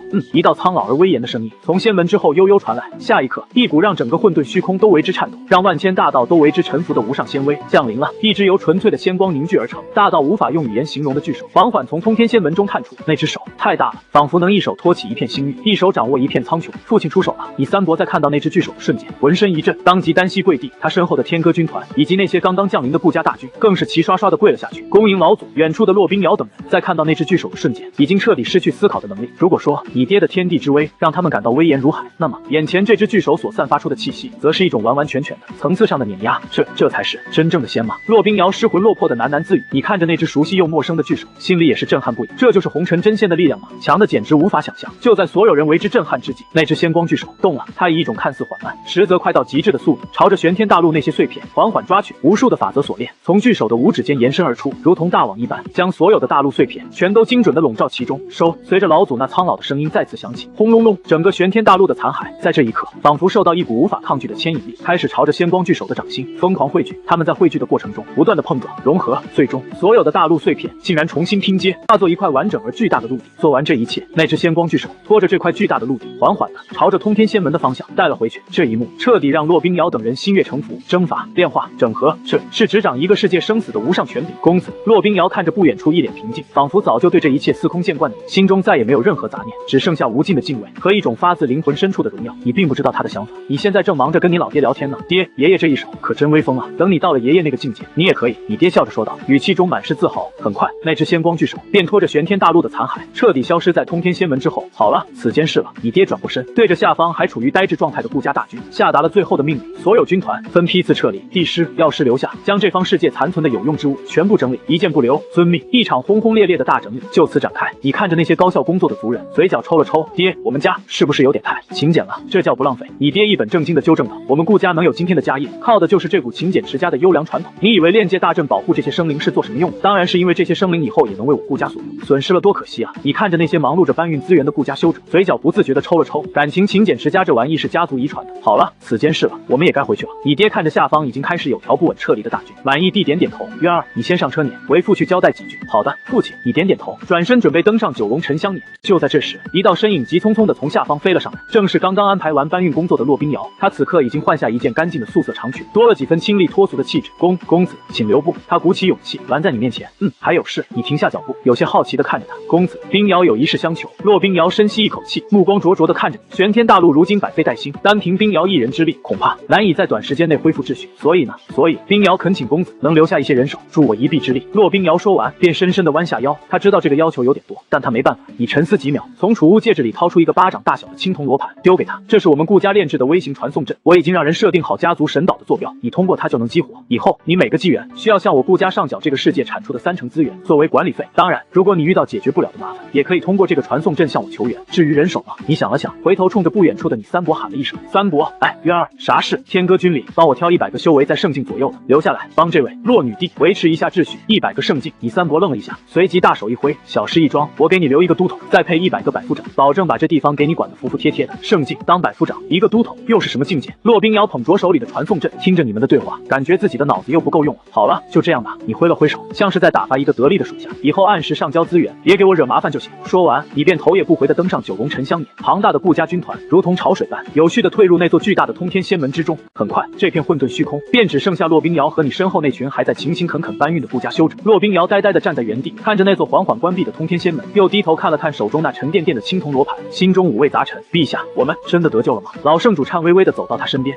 骆冰瑶重重地点了点头，那双美丽的凤眸中重新燃起前所未有的光芒。我们不仅得救了，而且一个全新的时代即将到来。他紧紧握住手中的传送阵，仿佛握住了整个世界的未来。传我命令！骆冰瑶深吸一口气，声音恢复了女帝的威严与果决。所有修者立刻整理战利品，安置伤者，安抚民众。3日之后，我要在洛阳废墟之上重建皇城，昭告天下，玄天大陆永奉顾渊公子为主。他的目光透过虚空，仿佛能察觉到周遭无数道不比黑暗至尊弱的目光。他心里隐约知道，这里是顾家领地，而这些目光也是属于顾家势力内的诸天万界。顾家在此方仙界到底有多强？仙域浩瀚无垠，这一日，整个仙域所有不朽传承都仿佛心有所感，齐齐将目光投向顾家神岛所在的方向。顾家神岛上空，那座已经开启了10数日的通天仙门中，一艘艘散发着肃杀气息、沾染着异界法则气息的巨大战船缓缓驶出，是顾家的大军回来了。好恐怖的气势！这支军队离去的时候更强了。东海之滨，祖龙朝的龙帝忍不住倒吸一口气。快看，那是什么？就在所有人为顾家大军的凯旋而震撼时，一声惊呼从古皇山上传来。只见通天仙门之中，一只由纯粹仙光凝聚、大到无法想象的巨手缓缓探出，在那只巨手的掌心竟然托着一块巨大无比的陆地，那是一方世界的本源残骸。天啊，顾家竟然又获得一个大世界！这只手是顾家那位老祖宗的，他竟然亲自出手了。一时间，整个仙域所有关注着此地的不朽势力全都震惊了。他们想过顾家这次出征会满载而归，但万万没想到收获竟然会大到这种地步，直接带回来一个世界，这也太强了！顾家真是不容小觑。祖龙朝内，龙帝喃喃自语，眼中充满震撼和一丝不易察觉的羡慕。他们龙族也曾征伐过异界，但最多也就是获得点资源，像顾家这样直接把整个世界带走的操作，他们连想都不敢想。传我命令！龙帝深吸一口气，声音无比凝重。从今日起，我龙族所有成员，但凡遇到顾家之人，一律避让，不得有任何冲突。另外，备上一份厚礼，就说恭贺顾家凯旋。同样的一幕也在仙域各大不朽传承中上演。这些平日里高高在上的存在，此刻无一例外都选择了谨慎，而作为核心，顾家神岛之上，此刻却是一片欢腾的海洋。我们赢了，哈哈哈！我就知道，我顾家出征向来是无往不利。欢呼声、呐喊声响彻整个神岛。而当他们的目光最终汇聚到那艘由9条真龙拉着的无比华美的沉香车辇上时，所有人的眼神都变得无比的敬畏和狂热。在顾凌天提前的预热与造势下，他们都知道这一切的荣耀和收获都源于车辇上的那个人。他们顾家年仅18岁才开始修炼不久的少主顾渊，是他为家族带来了这场天大的机缘，开启了顾家一个新的辉煌时代。顾家神岛至尊殿前的巨大广场上早已是人海，几乎所有在族的顾家子弟，无论嫡系还是旁系，全都聚集到了这里。来了来了！我看到天歌军团的战旗了，不知是谁喊了一嗓子，人群瞬间就沸腾了。远处的天际，一艘艘庞大的战船缓缓向着广场驶来。快看，是三长老！三长老回来了！顾道站在船头，露出笑容，冲着下方的人群挥着手，那模样别提多得意，都给老子打起精神来！他对着身后的将士们喝道：“待会儿献礼的时候，都把你们最精神的一面拿出来，谁要是敢在少主面前丢人，老子回去不轻饶他！”很快，凯旋的大军降落在广场中央，启禀家主，大长老你三伯单膝跪地，声音洪亮如钟：“天歌军团先锋部队信不辱命，已成功平定异界动乱。”好，你爹顾凌天脸上露出满意的笑容，道：“辛苦了，起来吧。”而此刻，广场上所有人的目光都已经越过他，投向那艘缓缓降落的九龙沉香辇。所有人都屏住了呼吸，他们知道今天真正的主角要登场了。吼！9声震天动地的龙吟骤然响起，拉着车辇稳稳地停在广场中央。但让所有人震惊的是，在九龙沉香辇的前方，竟然还跟着一头他们从未见过的强大异兽。那异兽体型庞大如山岳，浑身覆盖着漆黑如墨的鳞甲，一股股恐怖的气息从他身上弥漫而出。那是什么东西？好可怕的气息！等等，你们看他的脖子，他脖子上好像套着一个项圈。众人凝神望去，果然在那头气息恐怖的黑暗异兽脖子上，赫然套着一个神经项圈。项圈的另一头竟然拴在九龙沉香辇的车辕之上。轰！这一幕如同一颗炸弹，在所有人的脑海中炸响。一头实力至少在圣境之上的恐怖异兽，竟然被当成拉车的伙伴。高台之上，大长老顾临江等一众至尊长老在看到那头黑暗异兽的瞬间，瞳孔也是猛地一缩。那是17境至圣境境的黑暗麒麟，到这小子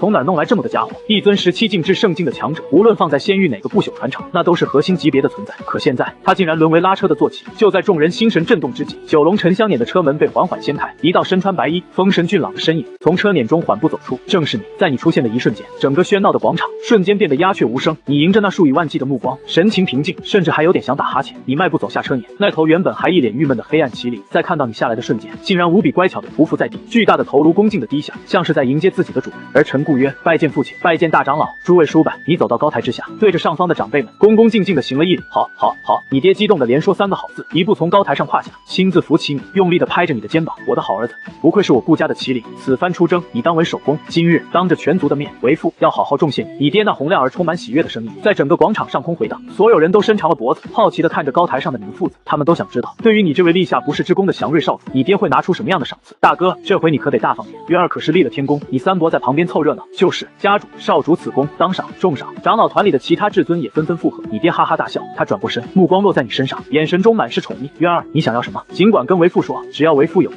只要我顾家有的，哪怕是天上的星星，为父也给你摘下来。这话一出，全场再次哗然，无数年轻一辈的顾家子弟看着你的眼神充满了羡慕。你听到老爹这番话，表面上还是保持着谦逊，再次躬身一礼，父亲厚爱，儿臣感激不尽。但儿臣以为此次征伐之功，非儿臣一人之力，乃是全族上下同心协力的结果。儿臣只是恰逢其会，不敢居功。至于重赏，儿臣如今刚刚踏入修行之路，不敢奢求太多，一切但凭父亲做主。这番话说的滴水不漏，有理有据。高台之上，大长老布林江听完，抚着胡须，满意地点了点头。好，说得好，不骄不躁，不贪功，不自傲。家主，你生了一个好儿子，我顾家后继有人矣。你爹脸上的笑容更加灿烂了。你这小子倒是会说话。他开心地说了一句：“不过功是功，过是过。”你说的没错，此次出征，所有人都功不可没。他转过身，面向全族，声音变得威严而肃穆：“传我家主令，所有参与此次征伐的将士，一律晋升1级，赏赐翻倍，其亲属未来3代修炼资源由家族全额供给。”轰！大军阵营中瞬间爆发出震天的欢呼声。谢家主，为顾家效力，为少主效力。你爹满意地点点头，目光又落在大长老、三长老等一众高层身上。大长老、三长老以及所有参与此次计划的长老，皆可入我顾家宝库，任选3件宝物，另每人赐予1缕世界本源，用以参悟大道。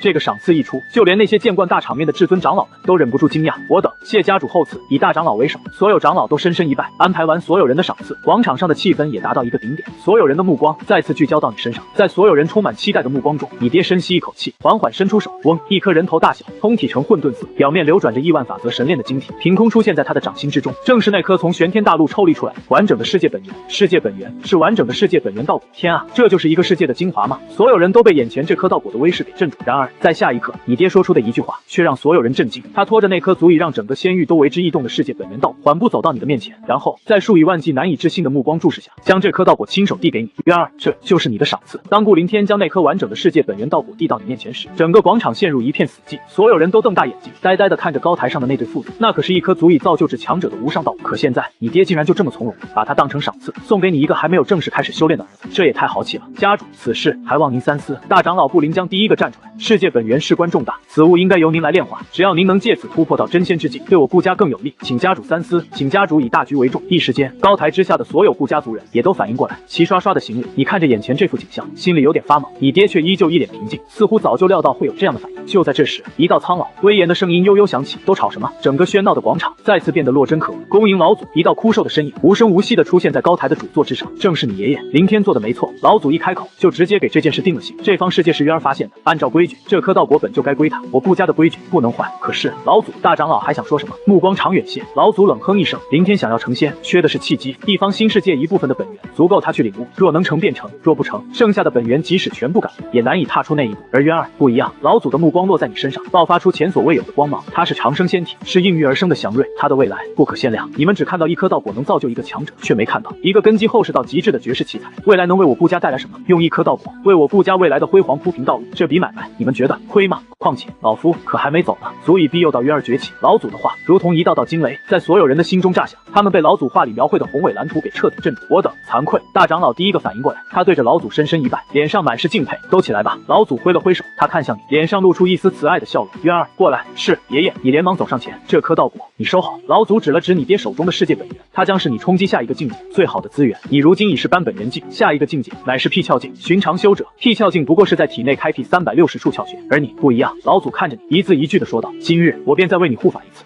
将以这颗世界本源为意，以混沌之气为基，在你体内开辟出3000世界，让你的每一个窍穴都都化作一个真实的小世界，承载万道，演化能量，让你在 P 鞘境便拥有堪比造物主的伟力，让你再次打破常规，铸就一段前无古人后无来者的传说。当老祖那句开辟3000世界说出口的瞬间，整个广场再次陷入绝对的死寂。P 鞘境开辟3000世界，让每一个窍穴都化作一个真实的小世界。这是什么概念？这已经不是普通的修行了。老祖，您不是在开玩笑吧？你三伯结结巴巴，声音都在发颤。开玩笑？老祖瞥了他一眼，老夫从不开玩笑。元儿是长生仙体，又以混沌青莲台和能量筑基，根基之厚实，万古无一。他的肉身就是一方未开辟的混沌宇宙，潜力无穷，再加上这颗世界本源，足以支撑他完成这前所未有的壮举。一旦攻成，元儿在 P 鞘境便能拥有压制同代所有奇才的绝对实力，光凭自身之力便可抗衡强者。一番话说的在场所有人热血沸腾，心神激荡，跨越境界对战，这是何等恐怖的战力！这已经不能用寻常眼光来形容了。我顾家要出真龙了！大长老激动的浑身都在颤抖。好了，闲话少说，老祖摆了摆手，此事非同小可，需要一个绝对安静的环境。凌天道，你们2人为我护法，其余至尊长老封锁整个神岛。遵命。渊儿，随我来。老祖对着你招了招手，身形一闪，便带着你瞬间消失在原地，再次回到境地深处，那方青铜仙关所在的内宇宙之中。爷爷，我们就在这里突破吗？没错。老祖点点头，这里是老夫的内界，与外界完全隔绝，最是安全。他指了指悬浮在宇宙中心的青铜古关，去吧，像上次一样，坐到混沌青莲台上去。是，爷爷。你轻车熟路，纵身一跃，跳入仙关之中，盘膝坐在那方青色莲台之上，凝神静气，抱元守一。老祖的声音在你脑海中响起，观想世界。你立刻闭上双眼，心神沉入丹田，你丹田内有100万神息凝聚而成的金色神气，化作一道流光，直入你的识海，与你的神魂完美融合。轰！你的神魂仿佛瞬间提升千百倍，一种前所未有的明悟涌上心头。就是现在！老祖的声音如钟声敲响，取出世界本源，以神魂为引，在你体内重开天地。你没有丝毫犹豫，心念一动，那颗世界本源道果便凭空出现。你仿佛吸收天地精华一般，将那颗人头大小的道果能量缓缓引入体内。轰！一股无法用语言形容的庞大到极致的能量，瞬间在你的体内轰然炸开，仿佛一整个世界都在你的体内激活了。噗！饶是你的肉身强悍到极点，也忍不住嘴角溢出精液。你的身体瞬间感受到巨大冲击，稳住心神，引导能量冲击窍穴。老祖的声音及时响起，你强忍着巨大的不适，疯狂运转神魂，引导着那股狂暴的能量洪流，朝着自己体内的第一处窍穴百会穴狠狠地冲了过去。轰！当那股能量洪流撞在百会穴上的刹那，你的识海中仿佛响起了开辟般的第一声巨响。你的百会穴没有被冲开一个通道，而是直接被激活了一个点，一个无限小却蕴含着无限可能性的起点。紧接着，起点演化，各种能量疯狂涌动，短短片刻之间，一个完整而真实的小世界竟然就在你的百会穴中被硬生生的开辟出来。成了！棺材之外，老祖看到这一幕，那双浑浊的眼中爆发出前所未有的金光。然而，这才只是一个开始。那股庞大的世界本源能量仿佛找到宣泄口，开始以一种更加狂暴的姿态，朝着你体内的其他窍穴疯狂涌去。第2个窍穴神庭穴，轰！又一个世界诞生了。第3个、第4个，一个又一个的窍穴被不断的开辟成一方方独立的小世界。你的身体此刻就像一个巨大的宝库，每一个窍穴里都在孕育着一个全新的微观宇宙。青铜仙关内，你的身体正散发着璀璨夺目的神光，只有身处棺材之外，以仙道意志洞察一切的老祖才能看到，在你的体内正在发生着何等惊天动地的景象。一个又一个的小世界在你的窍穴之中不断诞生，这已经不是在修炼了，这一过程简直令人惊叹。100个、200个、360个，老祖那双浑浊的眼睛死死地盯着你，声音中带着一丝惊讶。他本以为开辟360个主窍穴世界已经是极限，可现在他发现自己预估保守了。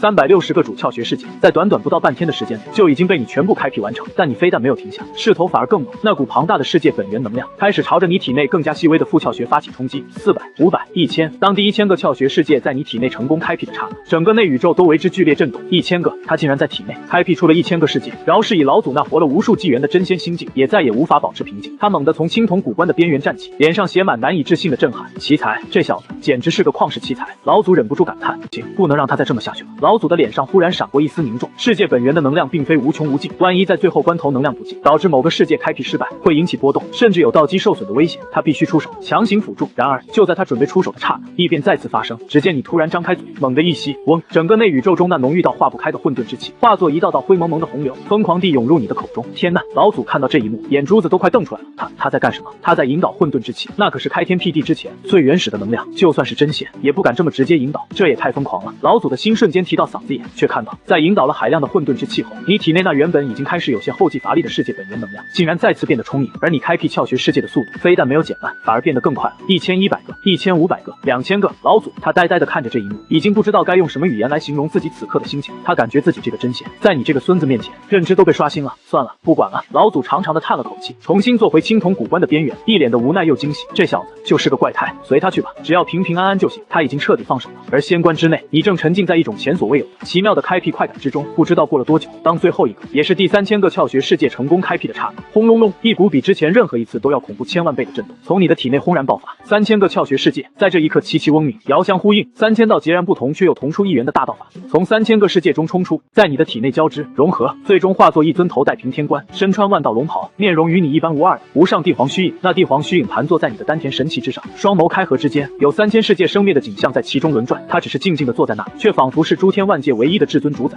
这时3000大道化地身，棺材之外已经彻底震惊的老祖，在看到那尊帝皇虚影的瞬间，再次从座位上站了起来。他那双浑浊的老眼中只剩下无尽的震撼。3000大道化地身，辟窍境便凝聚出天地法身。老祖站在青铜仙棺之外，嘴里反复念叨着，脸上的表情近乎呆滞。天地法身，那是只有真正的天地境强者才有可能凝聚出的无上道体。他自己当年在天地境巅峰时，也曾尝试凝聚，但最终也没能成功。不得不说，这是个遗憾。而现在，他的宝贝孙子，一个刚刚踏入2境辟窍境的小修者，竟然直接凝聚出天地法身，而且还是由3000种不同大道法则融合而成的，独一无二的万道地身。这要是等他以后成就更高，这3000个小世界会演化成什么，他甚至都不敢去想。奇才，不，这简直是神迹！老祖感觉自己的认知都被颠覆了，他甚至开始怀疑自己是不是看花了眼。他下意识地伸出手，揉了揉眼睛，一切都是真实的，不是梦，这一切都是真的。呼，老祖长长的吐出一口浊气，努力平复自己那如同惊涛骇浪般的心情。他看着仙棺中那道身影，眼神变得无比复杂，有震撼，有狂喜，有欣慰，但更多的是一种面对未来时的期待。他知道自己只是稍微引导了一下，就创造出了一个连他都无法看透的存在。罢了。老祖摇了摇头，脸上露出一抹笑容。儿孙自有儿孙福，只要他还是我顾家的子弟，那便足够了。想通了这一点，老祖的心情也豁然开朗。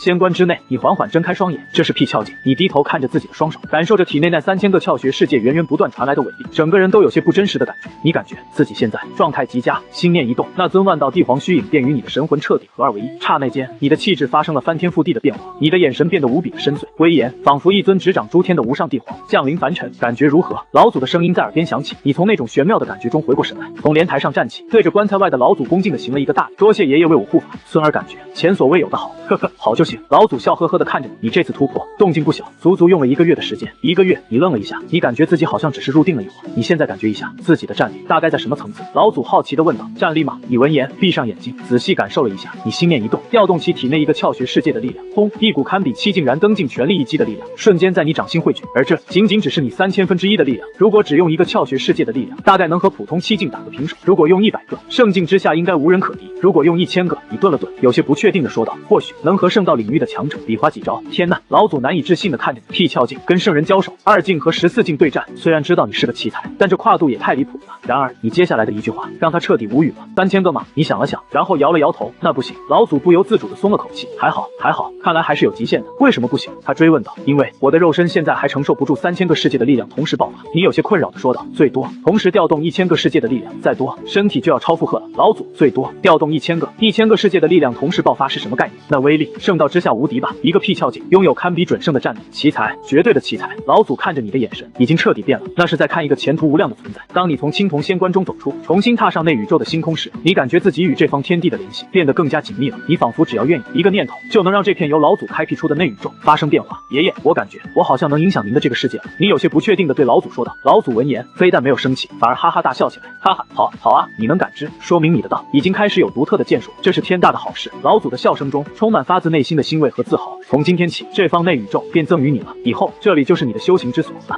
这怎么行？你连忙摆手，没什么不行的。老祖摆摆手，一脸的从容。老夫也该换个环境了，这口棺材待了几十万年，都快待出习惯了，正好换。再说了，你如今到极已成，也该有自己的领地了。我顾家的麒麟，未来的希望，总不能连个像样的修行地方都没有吧？老祖的话让你无法反驳，你只能恭敬地行了一礼。多谢爷爷。行了，你这次闭关1个月，外面那些家伙估计都等急了。走吧，我们出去。说着，他便带着你一步跨出，离开了内宇宙。顾家神岛禁地之外，你爹顾凌天和你三伯顾斗已经在这里足足守了1个月。大哥，你说渊儿这次到底要多久才能出来？你三伯有些无聊地问道。这都1个月了，不会有什么阻碍吧？闭上你的嘴！你爹眼睛一瞪，有父亲亲自护法，能有什么事？话虽如此，他眼眸中也透着一丝不易察觉的牵挂。就在这时，禁地深处的空间突然泛起一阵涟漪，紧接着2道身影缓步走出，正是老祖和你父亲渊儿。老祖宗，渊儿，你爹和你三伯一个箭步就冲了上去。怎么样，渊儿，成功了吗？你爹一把抓住你的胳膊，上上下下的打量着你，看着他们那关切的眼神，心里一暖，笑着点了点头。成功了，哈哈，太好了！你三伯兴奋地一拍大腿，快让三伯看看你现在有多厉害！说着，他就要伸出手去感知你的气息，然而他的手刚伸到一半，就被一股无形的力量弹了回来。紧接着，一股让他都感到震惊的恐怖气息从你的身上一闪而逝。那股气息虽然只有1瞬，但其中蕴含的那种凌驾于万道之上的神域，却让你三伯这位至尊强者都感到一阵诧异。他的身体不受控制地倒退3步，脸上写满了骇然。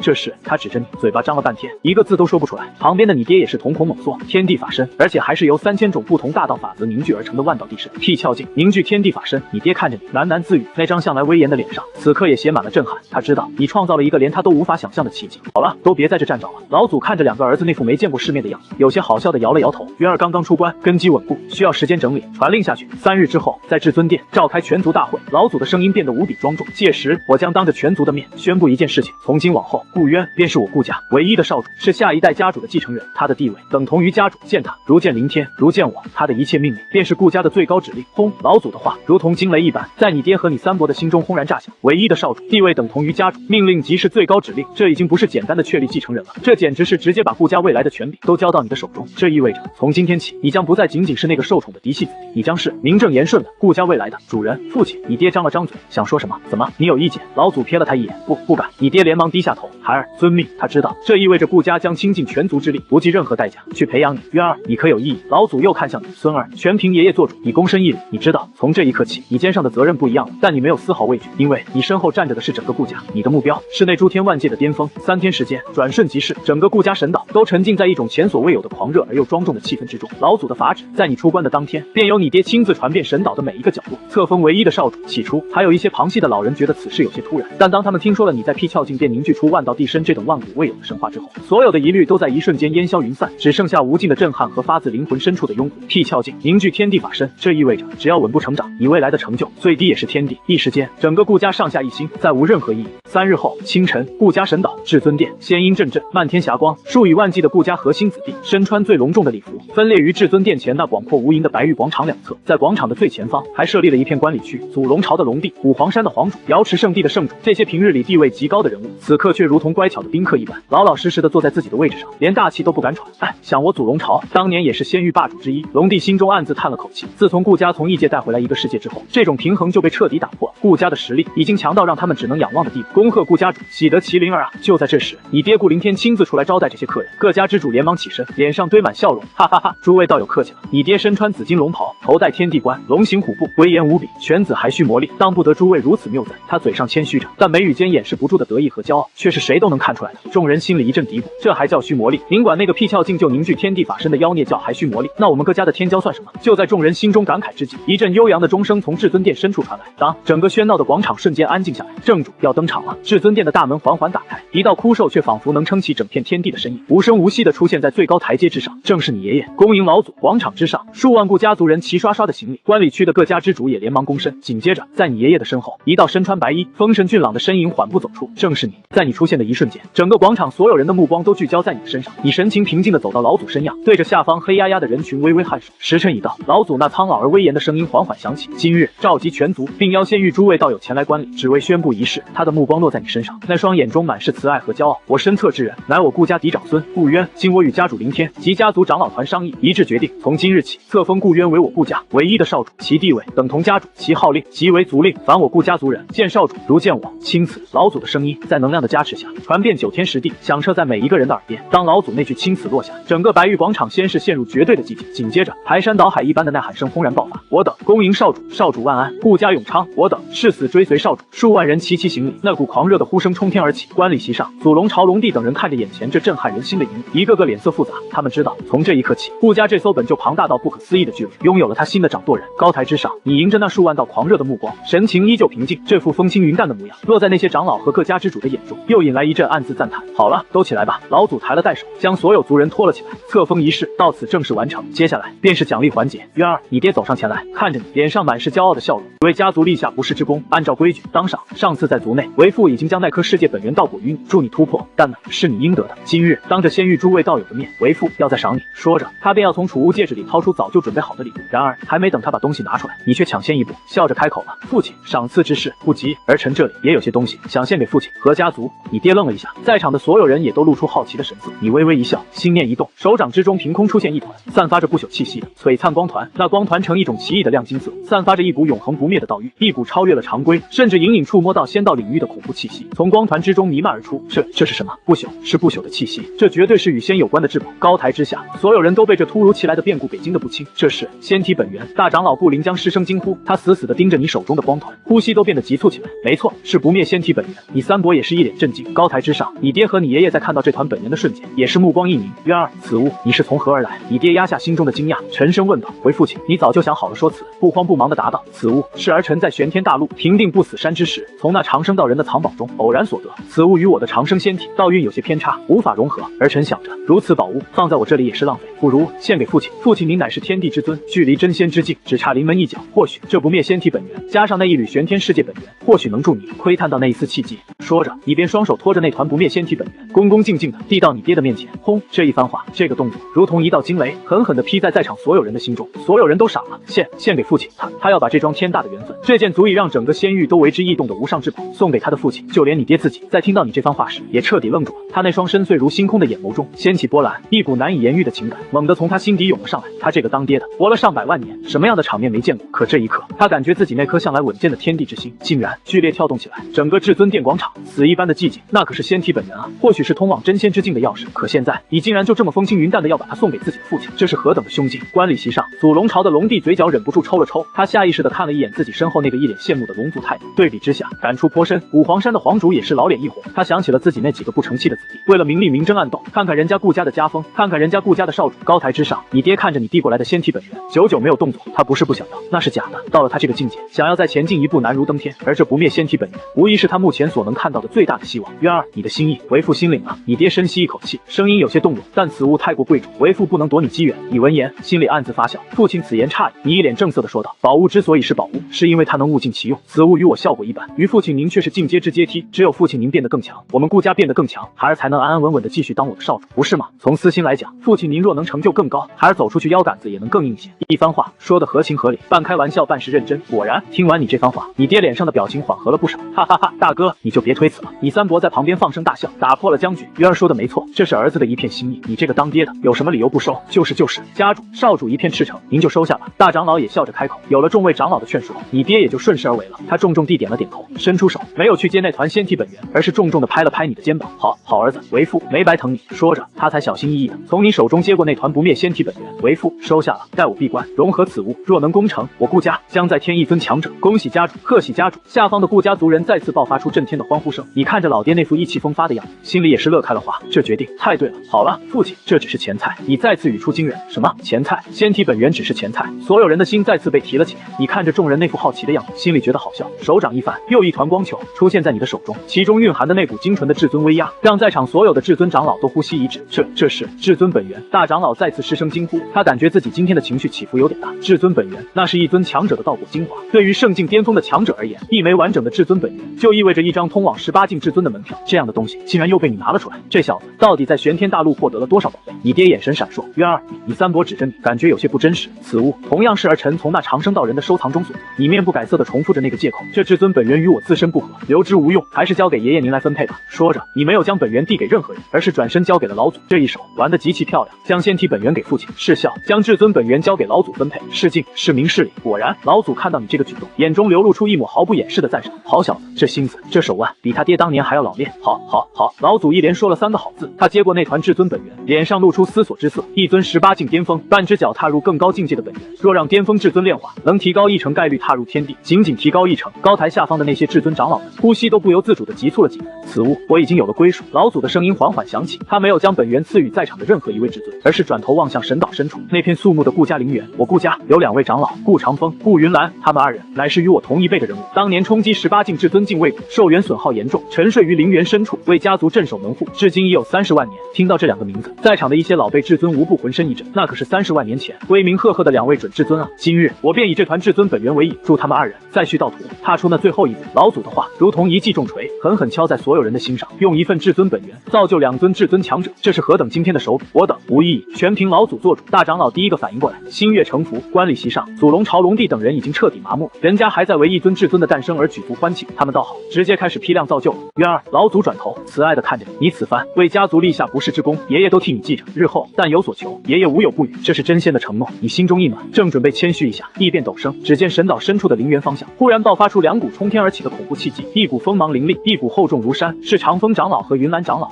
他们这是要强行突破。有长老失声惊呼，老祖眉头一皱，冷哼一声，2个急躁的老家伙没了本源引导，也敢强冲至尊境。话音未落，他身形一闪，已然消失在原地。凌天道，随我来。渊儿，你也跟上，今日便让你见识见识何为真仙手段。那声音还回荡在广场上空，人却已在万里之外。你爹和你三伯不敢怠慢，连忙跟上。你也是心中一动，紧随其后，只留下广场上那一众目瞪口呆的顾家族人。人和观礼席上，那一群已经开始怀疑认知的仙域宾客，他们今天到底是在参加仪式，还是在观看顾家的奇迹表演？顾家陵园坐落于神岛极西之地，平日里死气沉沉，但今日这片土地却被两股恐怖的气机彻底搅动。天穹之上，不知何时已汇聚起厚重的云团，一道道粗壮的紫色雷龙在云层中穿梭咆哮。这是至尊节，而且还是2场叠加在一起，威能比寻常雷节恐怖10倍不止。陵园的最深处，2座石碑前盘膝坐着2位枯槁的老者，正是顾长风与顾云兰。他们生命气息微弱，但眼眸却亮得惊人，那是一种将生死置之度外的决绝。这是他们此生最后的机会。2个偏执的人，一道冷哼声在天地间炸响，爷爷的身影无声无息地出现在陵园上空。爷爷，他们，你出现在老祖身旁，看着下方那2位老者，心中有些触动。无妨，老祖摆了摆手，求道之路必有此劫，他们有这份心气是好事。话虽如此，他却不能真看着这2个老伙计失败。凌天道在，你爹和你三伯的身影出现在老祖左右，你们2人一人一个，将这本源打入他们体内。老祖手掌一翻，那团至尊本源已被他分成2团光球，飞向2人。遵命。2人不敢怠慢，身形一闪，出现在顾长风和顾云兰的身后，一掌拍在2人的头顶，轰！2团精纯磅礴的至尊本源如同甘霖，瞬间涌入2老的经脉。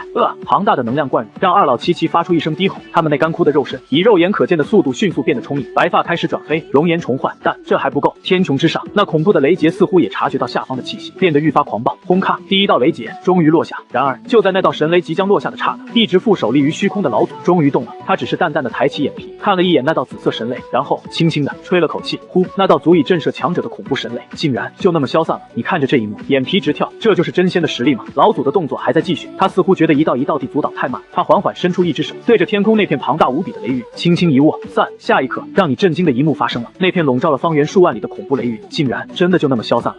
你现在明白为什么顾家能傲视群雄了？好了，碍事的东西没了。老祖拍了拍手，不过只有他自己才知道这样做需要付出多少能量，但就连你都愿意为家族贡献出至尊本源，他又有什么不舍呢？老祖转头，目光落在顾长风和顾云兰的身上，2个老家伙基础不牢也罢，老夫今日心情好，便再送你们一场造化。说着，是2滴晶莹的金色真仙液体在空中一分为2，没入2老眉心。轰轰！在得到真仙能量的滋养后，2老的气息再次发生翻天覆地的变化，他们体内那刚刚重塑的道基在能量的洗礼下变得无比稳固，那属于至尊的瓶颈在这一刻轰然破碎，2股全新的浩瀚的至尊之威从他们身上冲天而起，席卷9天10地。成了，顾家再添2尊至尊，我这是。顾长风缓缓睁开双眼，感受着体内前所未有的强大力量，满是不可思议。至尊，我成至尊了！30万年的沉寂，他们本以为会就此消亡，却没想到绝处逢生。多谢老祖再造之恩。2人反应过来后，齐齐对着天空的老祖行礼。老祖只是淡淡的摆了摆手，要谢就谢渊儿吧，若不是他，你们2个现在已经失败了。顾长风和顾云兰闻言一愣，随即他们将目光投向老祖身旁那个一直静静的站着的。扑通，2人再次行礼，只是这一次是朝着你的方向。长风、云兰拜见少主，少主赠予能量之恩，我2人永世不忘。从今往后，我2人的这条命便是少主的。但凭驱策，在所不辞。他们的声音铿锵有力，掷地有声，那不是客气话，而是发自灵魂深处的誓言。册封仪式的波澜，随着顾家2位新晋至尊的诞生，彻底落下帷幕。祖龙朝龙帝、五黄山皇主等一众仙域大佬，在亲眼目睹你爷爷的手段后，现在只想快点离开，再待下去，他们怕自己的认知会彻底被刷新。一个潜力无限、气运逆天、身怀万道地身的唯一少主，一个得到仙体本源，即将闭关尝试进阶的天帝，2个得到至尊本源，从而成就至尊的长老，再加上一个本就是仙域支柱的真仙老祖，这阵容太惊人了。顾老祖、顾家主，恭喜恭喜啊！祖龙朝的龙帝第一个站起身来，脸上挤出一个笑容。贵族册封少主，此乃仙域盛世，我族中尚有要事，就不多做打扰了，先行告辞。说着，他便拱了拱手，然后立刻带着自家传人转身离去。是啊是啊，我古黄山也，我瑶池圣地也，有了第一个领头的，其他人也纷纷起身告辞。很快，观礼席上的宾客们便走得一干二净。哈哈，爽快，真是爽快！你三伯看着那些人离去的背影，忍不住大笑。大哥，你看到没？那家伙的脸都变色了，笑死我了。其他长老也是一个个面带笑容，心情舒畅。他们知道，一旦你爹进阶成功，仙域的格局就要彻底改变了，顾家将成为无可争议的核心。带来这一切改变的，正是你这位新晋少主。一时间，所有顾家族人看向你的眼神都变得更加的狂热。与此同时，仙域各处那些刚刚从顾家神岛回去的势力之主们，几乎在同一时间下达了同一个最严厉的命令。祖龙朝，龙帝刚一回到龙宫，便召集所有龙族成员，传我龙帝令：从今日起，我祖龙朝收缩势力，所有在外游历的成员立刻回归。所有族人，但凡遇到顾家之人，无论级别，一律避让，不得有任何冲突。违令者，废除修为，严厉处置。另外，将我族宝库中那株300万年份的祖龙灵草，连同10颗龙皇丹作为贺礼，立刻送往顾家神岛，就说是恭贺顾家少主册封之喜。龙帝的命令非常果决，下方的龙族成员听得心惊胆战。传人忍不住开口：父皇，这是不是太慎重了？那祖龙灵草可是您准备用来……住口！龙帝一声怒喝，打断他的话：你懂什么？跟顾家打好关系，比本地提升一个小境界重要1万倍。你根本不知道，今天我们在顾家看到了什么？那顾渊不是普通人，他是个奇才，一个足以让整个时代都为之震撼的奇才。当他将今天仪式上看到的一切原原本本的讲完，整个龙宫陷入一片死寂，所有的龙族高高层都呆立当场，他们的脸上只剩下无尽的震撼。龙族传人第一个反应过来，他脸色煞白，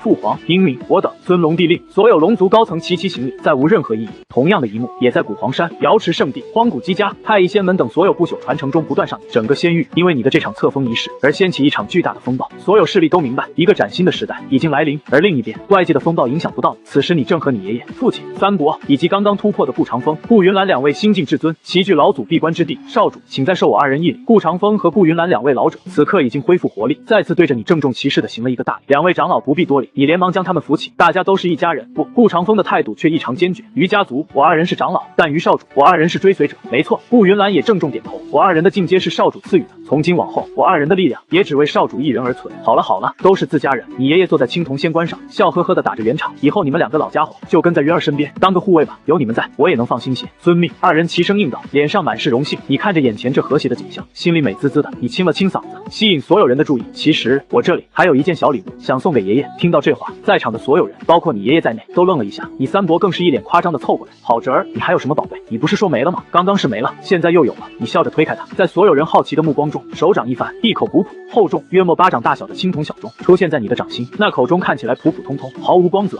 你三伯表情有些尴尬，渊儿啊，这就是你给老祖宗的礼物，这是不是有点太普通了？然而就在这时，主座之上一直从容的你爷爷，在看到那口青铜小钟的瞬间，瞳孔猛地一缩，他那枯瘦的身躯不受控制的微微前倾，那双眼死死的锁定在你手中的小钟之上，呼吸在这一刻都变得急促了刹那。他缓缓的伸出一只颤抖的手，渊儿，拿过来，给爷爷看看。他的声音竟然带着一丝渴望。你心中一笑，恭敬的走上前，将小钟递到他面前。在你爷爷那手指触碰到青铜小钟的刹那，嗡一声仿佛来自开天辟地之初的古老钟鸣，骤然在所有人的神魂深处轰然炸响。那悬浮在内宇宙中心沉寂了无数万年的青铜仙冠，在这一刻竟然也发出剧烈的共鸣，与那口小钟遥相呼应。一股超越了时空、凌驾于万道之上的恐怖气息从那口小钟和仙冠之上同时爆发。在这股气息面前，无论是你爹还是你三伯，都感觉自己无比渺小，他们的神魂在震颤。这是你爹震惊，先天至宝。你爷爷那苍老而颤抖的声音给出了答案。他双手捧着那口青铜小钟，就像捧着整个世界，那双眼中爆发出前所未有的光芒。混沌青莲台为基，青铜仙冠为种，混沌仙钟为器。哈哈哈！原来如此，原来如此！我寻了无数纪元都未曾找到的半生至宝，竟然一直遗落在下界。你爷爷非常激动，放声大笑，笑声中充满了喜悦。先天至宝，混沌仙钟，主镇压，钟声一响，可镇万古时空，磨灭法则。他抚摸着钟身上那古老的纹路，有了它，再配合自己的青铜仙冠，一攻一守，相得益彰，他的战力将提升到一个极其恐怖的地步。好，我的好孙儿！你爷爷激动地站起身，一把将你搂进怀里，那张苍老的脸上满是欣慰。有此仙钟在手，爷爷别说护你到境界了，便是护你到巅峰，又有何难？这一刻，这位老牌真仙彻底失态了。而他身后，你爹、你三伯、顾长风、顾云岚4人早已惊呆当场，他们呆呆地看着那口散发着无上神威的混沌仙钟，又看了看被老祖紧紧抱住的你，脑海中只剩下一个念头：他们顾家的这位少主简直就是大道的宠啊！被你爷爷那双枯瘦却有力的臂膀紧紧勒住，你感觉快透不过气了。爷爷，您先松开点，你的脸都红了啊！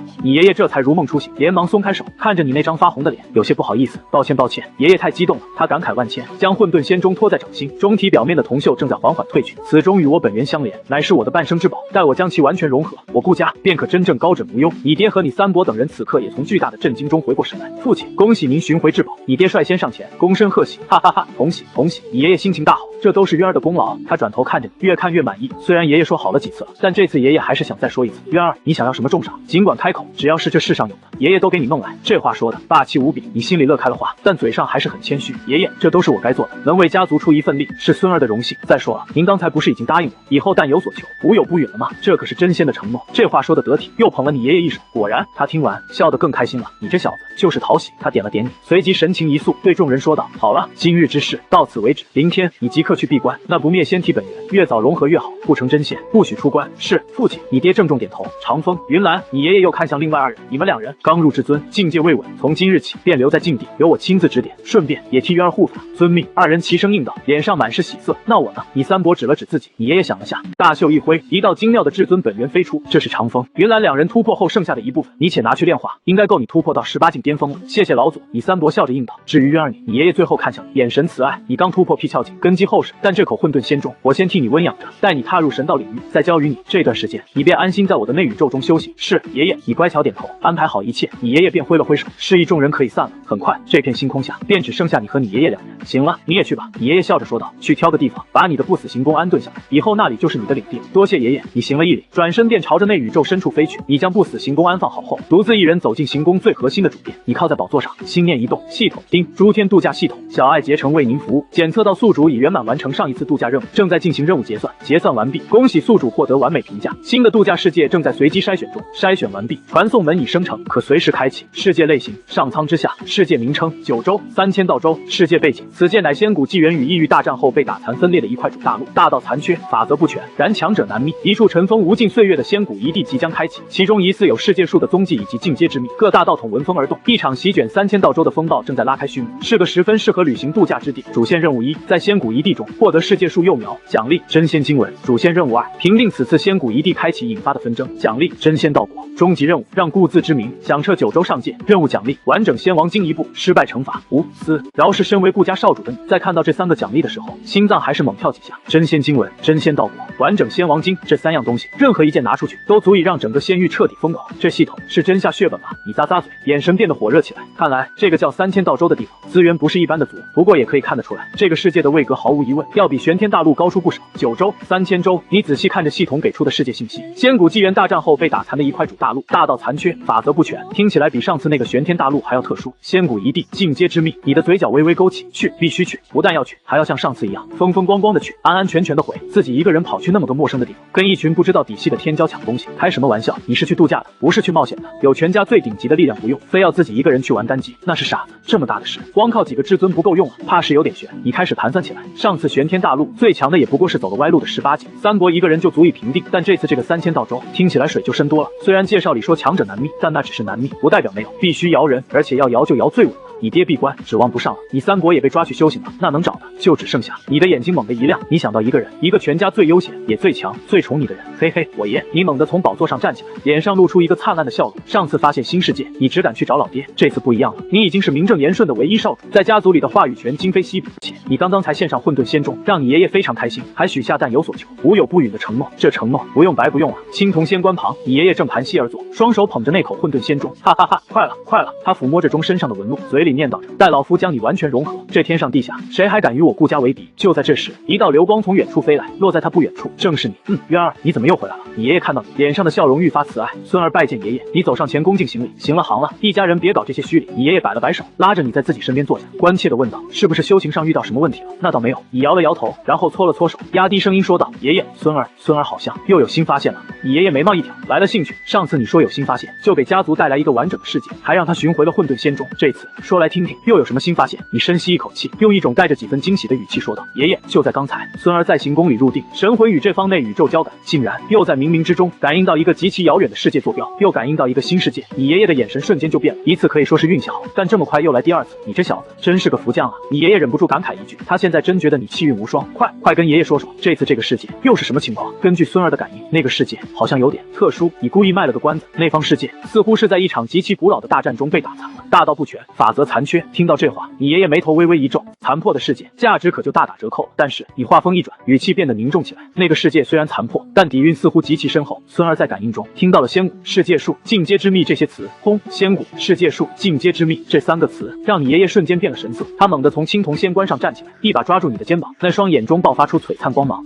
你说什么？世界树、进阶之秘？他的声音都在颤抖。渊儿，此事非同小可，你确定没有感应错？孙儿也不敢100%确定，你露出一副探索的表情，但那感应清晰无比。孙儿甚至能模糊地感知到，在一片名为仙谷遗地的地方，似乎正有一场巨大的变故在酝酿，无数的道统和奇才都在为那所谓的世界树和进阶之秘而狂热。听完你的描述，你爷爷陷入长久的沉默。一个残破的仙谷世界，一个即将开启的仙谷遗地，一株疑似存在的世界树幼苗，一场关乎未来的大机缘，这意味着一场泼天的富贵，一场足以让真仙都为之异动的机缘。如果说的是真的，那这株世界树幼苗必须拿到手，说不准自己都能借此机会成就更高。想到这里，即便是以你爷爷的心境，也不受控制的加速。爷爷，你看着他那思索的脸色，小心翼翼地喊了一声。你爷爷回过神来，看着你，眼神中充满无法言喻的喜爱。好啊！他用力地拍着你的肩膀，哈哈大笑起来。我的好孙儿，你简直就是大道的恩赐。爷爷，咱们还是关注这份机缘。你爷爷的眼中闪过一丝不容置疑的霸道。爷爷，那个世界听起来水好像有点深啊。孙儿担心光靠长风长老他们会不会镇不住场，要不这次您老人家亲自陪孙儿去一趟。你大着胆子说出自己的最终目的，您就当是出去走走，散散心，顺便便帮孙儿把那什么世界树给拿回来，种在我行宫的后院，您看怎么样？天呐，听到你这番理直气壮的话，你爷爷也是一脸无奈又好笑，让一尊真仙陪他去下界，这话也就你敢说？他伸出手指，宠溺地点了点你的额头，你这小机灵鬼，算盘珠子都快想到爷爷耳朵里，想让爷爷给你当保镖就直说。你嘿嘿一笑，也不否认。爷爷您是同意了？你顺着话问。同意，当然同意。你爷爷一口答应下来。别说一株世界树，就是天上的星辰，只要我孙儿喜欢，爷爷也给你摘下来。然而还没等你高兴，你爷爷却话锋一转。不过渊儿啊，这次爷爷怕是真去不了了。你脸上的笑容一僵，为什么？你爷爷叹了口气，颇有些无奈。真仙之所以为仙，便是因为自身已经超脱于下等世界的天地法则之上。我若真身降临到一方下界，尤其还是你所说的那种残缺的古界，其结果就像你把一座巨山丢进一个气泡里，那气泡会瞬间破碎。爷爷我最多就是像之前在玄天大陆那样，在关键时候为你提供支持。你听完张了张嘴，差点忘了这茬。那怎么办？你挠了挠头，有些发愁。王牌用不了，这让你有点没安全感。爷爷，既然您老人家不方便亲自降临，那咱们就还按上次的规矩来。你立刻有了主意，您给我调拨100万大军，再多找几个至尊长老跟着，咱们直接大阵仗过去。谁知你爷爷听完却再次摇了摇头。渊儿，上次那玄天大陆本就是一方混乱之地，可这次这个3000道州不一样。听你的描述，那里传承未断，是有一个文明体系的世界。你爷爷的神情严肃起来。我们顾家虽然强大，但不是鲁莽，为了一个机缘就贸然发动一场跨界之战，这种事我们顾家不轻易做。不过你爷爷顿了顿，眼中金光一闪，你感受着那一道道冲天而起的至尊之威，听着族人的惊呼，心中也是豪情万丈。这就是你的家族，这就是你最大的底气。当老祖那道法只传遍神道，整个顾家这台精密的机器再次以一种更加高效的方式运转。与上次不同，这一次的动员显得异常沉稳，没有大军的集结，没有嘈杂的声音，有的只是一道道自神岛深处苏醒，所以让万道都为之战栗的恐怖气息。不到半炷香的时间，老祖的内宇宙中10道身影无声无息的浮现，他们形态各异，有身穿古老战甲，气息如海般磅礴的老者，有手持阵盘，眼中仿佛有亿万星辰生灭的高手，无一例外，竟是踏入18境至尊领域的强者。而殿外还恭恭敬敬地站着100位身穿制式甲胄，气息渊深如海的修者，他们便是顾家真正的精锐隐卫，每一位都拥有17境至圣境的修为，10位至尊，100位至圣，这样一股力量，若是放到外界，足以横推任何一方势力。但此刻，他们却如最忠诚的战士一般，齐刷刷地对着老祖以及你行礼，我等拜见老祖，拜见少主。那整齐的声音汇聚成一股洪流。你站在老祖身旁，看着眼前这震撼人心的一幕，心脏也不受控制的剧烈跳动几下。这就是顾家真正的底蕴吗？都起来吧！你爷爷淡淡开口，今日唤醒尔等，只为一事。这位是我顾家唯一的少主顾渊，拜见少主。10位至尊，100位至圣再次齐声喝道：从今日起，你们的任务便是作为少主的亲卫，护他周全。少主将前往一处名为3000道州的残破古界，寻找机缘。你们要做的便是扫平一切障碍，确保少主此行平安无事。少主的安危高于一切，少主的指令便是最高指令，听明白了吗？遵老祖令，我等誓死护卫少主周全。众人齐声应道，气势如虹。你爷爷满意地点了点头，然后看向那10位至尊中手持阵盘的中年顾玄策。老祖，中年上前一步，此事由你来统筹。你爷爷吩咐道，此行以稳健为主，构建稳定的道门，需要多久？顾玄策闻言，立刻催动手中阵盘推算，片刻后沉声答道，回禀老祖，那方世界大道残缺，若要构建一座足以支撑我等安全隐秘跨界的通道，至少需要30日时间。30日？你眉头微不可察的一皱，有点慢了。你上前一步，那个爷爷，玄策伯伯，关于传送门的事情，或许我能帮上点忙。你爷爷饶有兴趣的看着你，上次是为了我顾家大军，其实我前往那方世界，并不需要家族搭建传送门。你爷爷瞬间领会，那双眼中爆发出难以置信的光芒。渊儿，你的意思是，你与那个世界的联系能做到自行开启通道的程度？差不多。轰！此言一出，全场皆惊。那10位至尊，包括阵法高手顾玄策，全都如同被定住一般，自行开启跨界通道。开什么玩笑？渊儿，此话当真？当然。你微微一笑，心念一动，小爱，开启传送门。叮，通往3000道州的度假专线已开启，祝您旅途愉快。嗡！就在你话音落下的瞬间，你面前的虚空荡起一圈圈涟漪，紧接着，一道由无数星光与符文交织而成的门户凭空浮现，一股超越了此界常规的恐怖空间波动从中弥漫而出。在这股波动面前，顾玄策这位至尊只觉得自己所学显得有些浅薄了。他痴痴地看着门户表面流转的深奥符文，这是神迹，这是行走于诸天的奇迹。他惊叹不已。好小子，你身上到底还藏着多少玄妙？你爷爷看着你风轻云淡的侧脸，心中掀起巨浪，随即化为无尽的骄傲。爷爷，各位长老，门已经开了。你转过身，对着众人做了个请的手势，我们随时可以出发。你爷爷深吸一口气，强行压下心中的震撼，大手一挥，喝道：好，既如此，那还等什么？全军即刻出发！不能就这么出发。突然，顾玄策急切地冲出来，他指着那道门户，激动万分。老祖，少主，此门乃是奇迹，请容我在此观摩3日，只需3日，我便有把握将我顾家的道门提升到一个全新的高度。你爷爷闻言也是心中一动，看向你，投去一个询问的眼神。你想了想，那个一地开启在即，但也不差这3天。可以，你点了点头，那就3日后我们再出发。多谢渊儿。顾玄策大喜过望，堂堂至尊竟对你行了个重礼，在他心中，你已不单单是少主，而是他修行道路上需要仰望的先驱。玄策伯伯言重了，你笑着将他扶起，认真道：咱们都是一家人，能让家族的力量得到提升也是好事一桩啊。这话说的格局瞬间就显现出来。你爷爷在一旁看着，抚须微笑，眼中满是赞许。好了，玄策，既然渊儿给了你这个机会，你便好生感悟。老祖发话了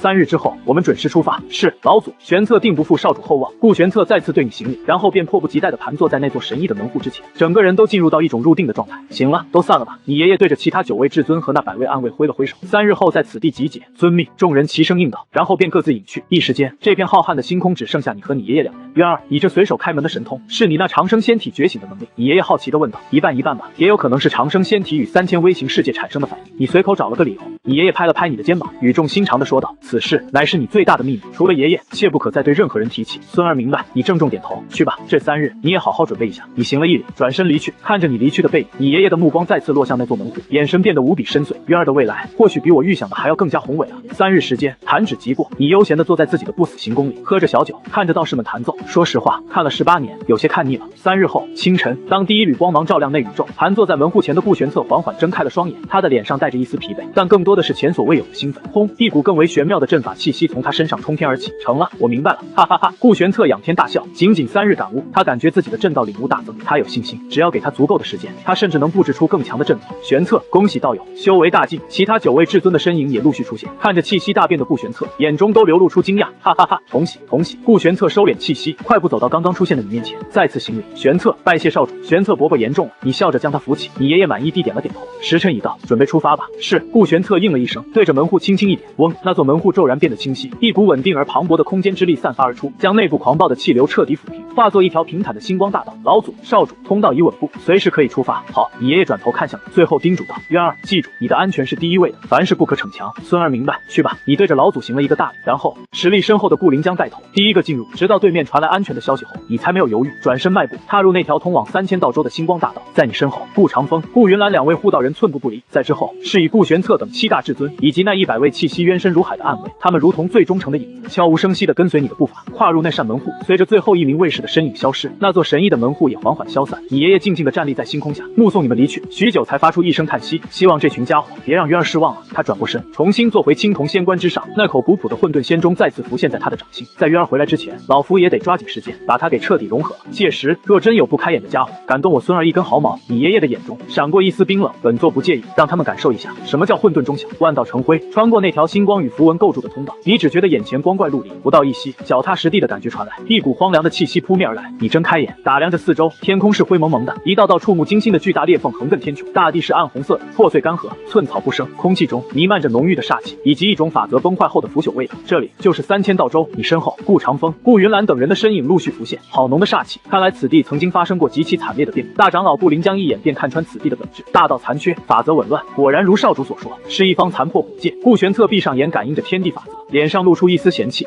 这种地方能有什么机缘？一名性格粗犷、名为顾战的至尊有些不屑地说道。然而他的话音刚落，队伍中一名卫士忽然发出一声轻呼：“怎么了？”顾灵将目光扫过去，那名卫士脸上带着几分惊讶，回禀大长老，属下感觉自己的寿元好像增长了一丝，寿元增长了一丝。此言一出，所有人都愣住了，站在这里什么都没干，寿元就自己增加，这怎么可能？你是不是感应错了？顾战皱眉问道。属下也不确定。然而就在这时，另一名卫士也发出同样惊讶的声音：“不对，不是错觉，我也感觉到了，我也是，我的生命本源确实壮大了一丝。”一时间，那100名暗卫全都震惊了，真的不是错觉，他们那本已固定的寿元，此刻竟然真的在以一种缓慢的速度增长。这一下，就连那10位见多识广的至尊也无法淡定，怎么可能？难道这空气中蕴含着某种药力？他们纷纷释放神念探查，试图找出那股神秘力量的源头。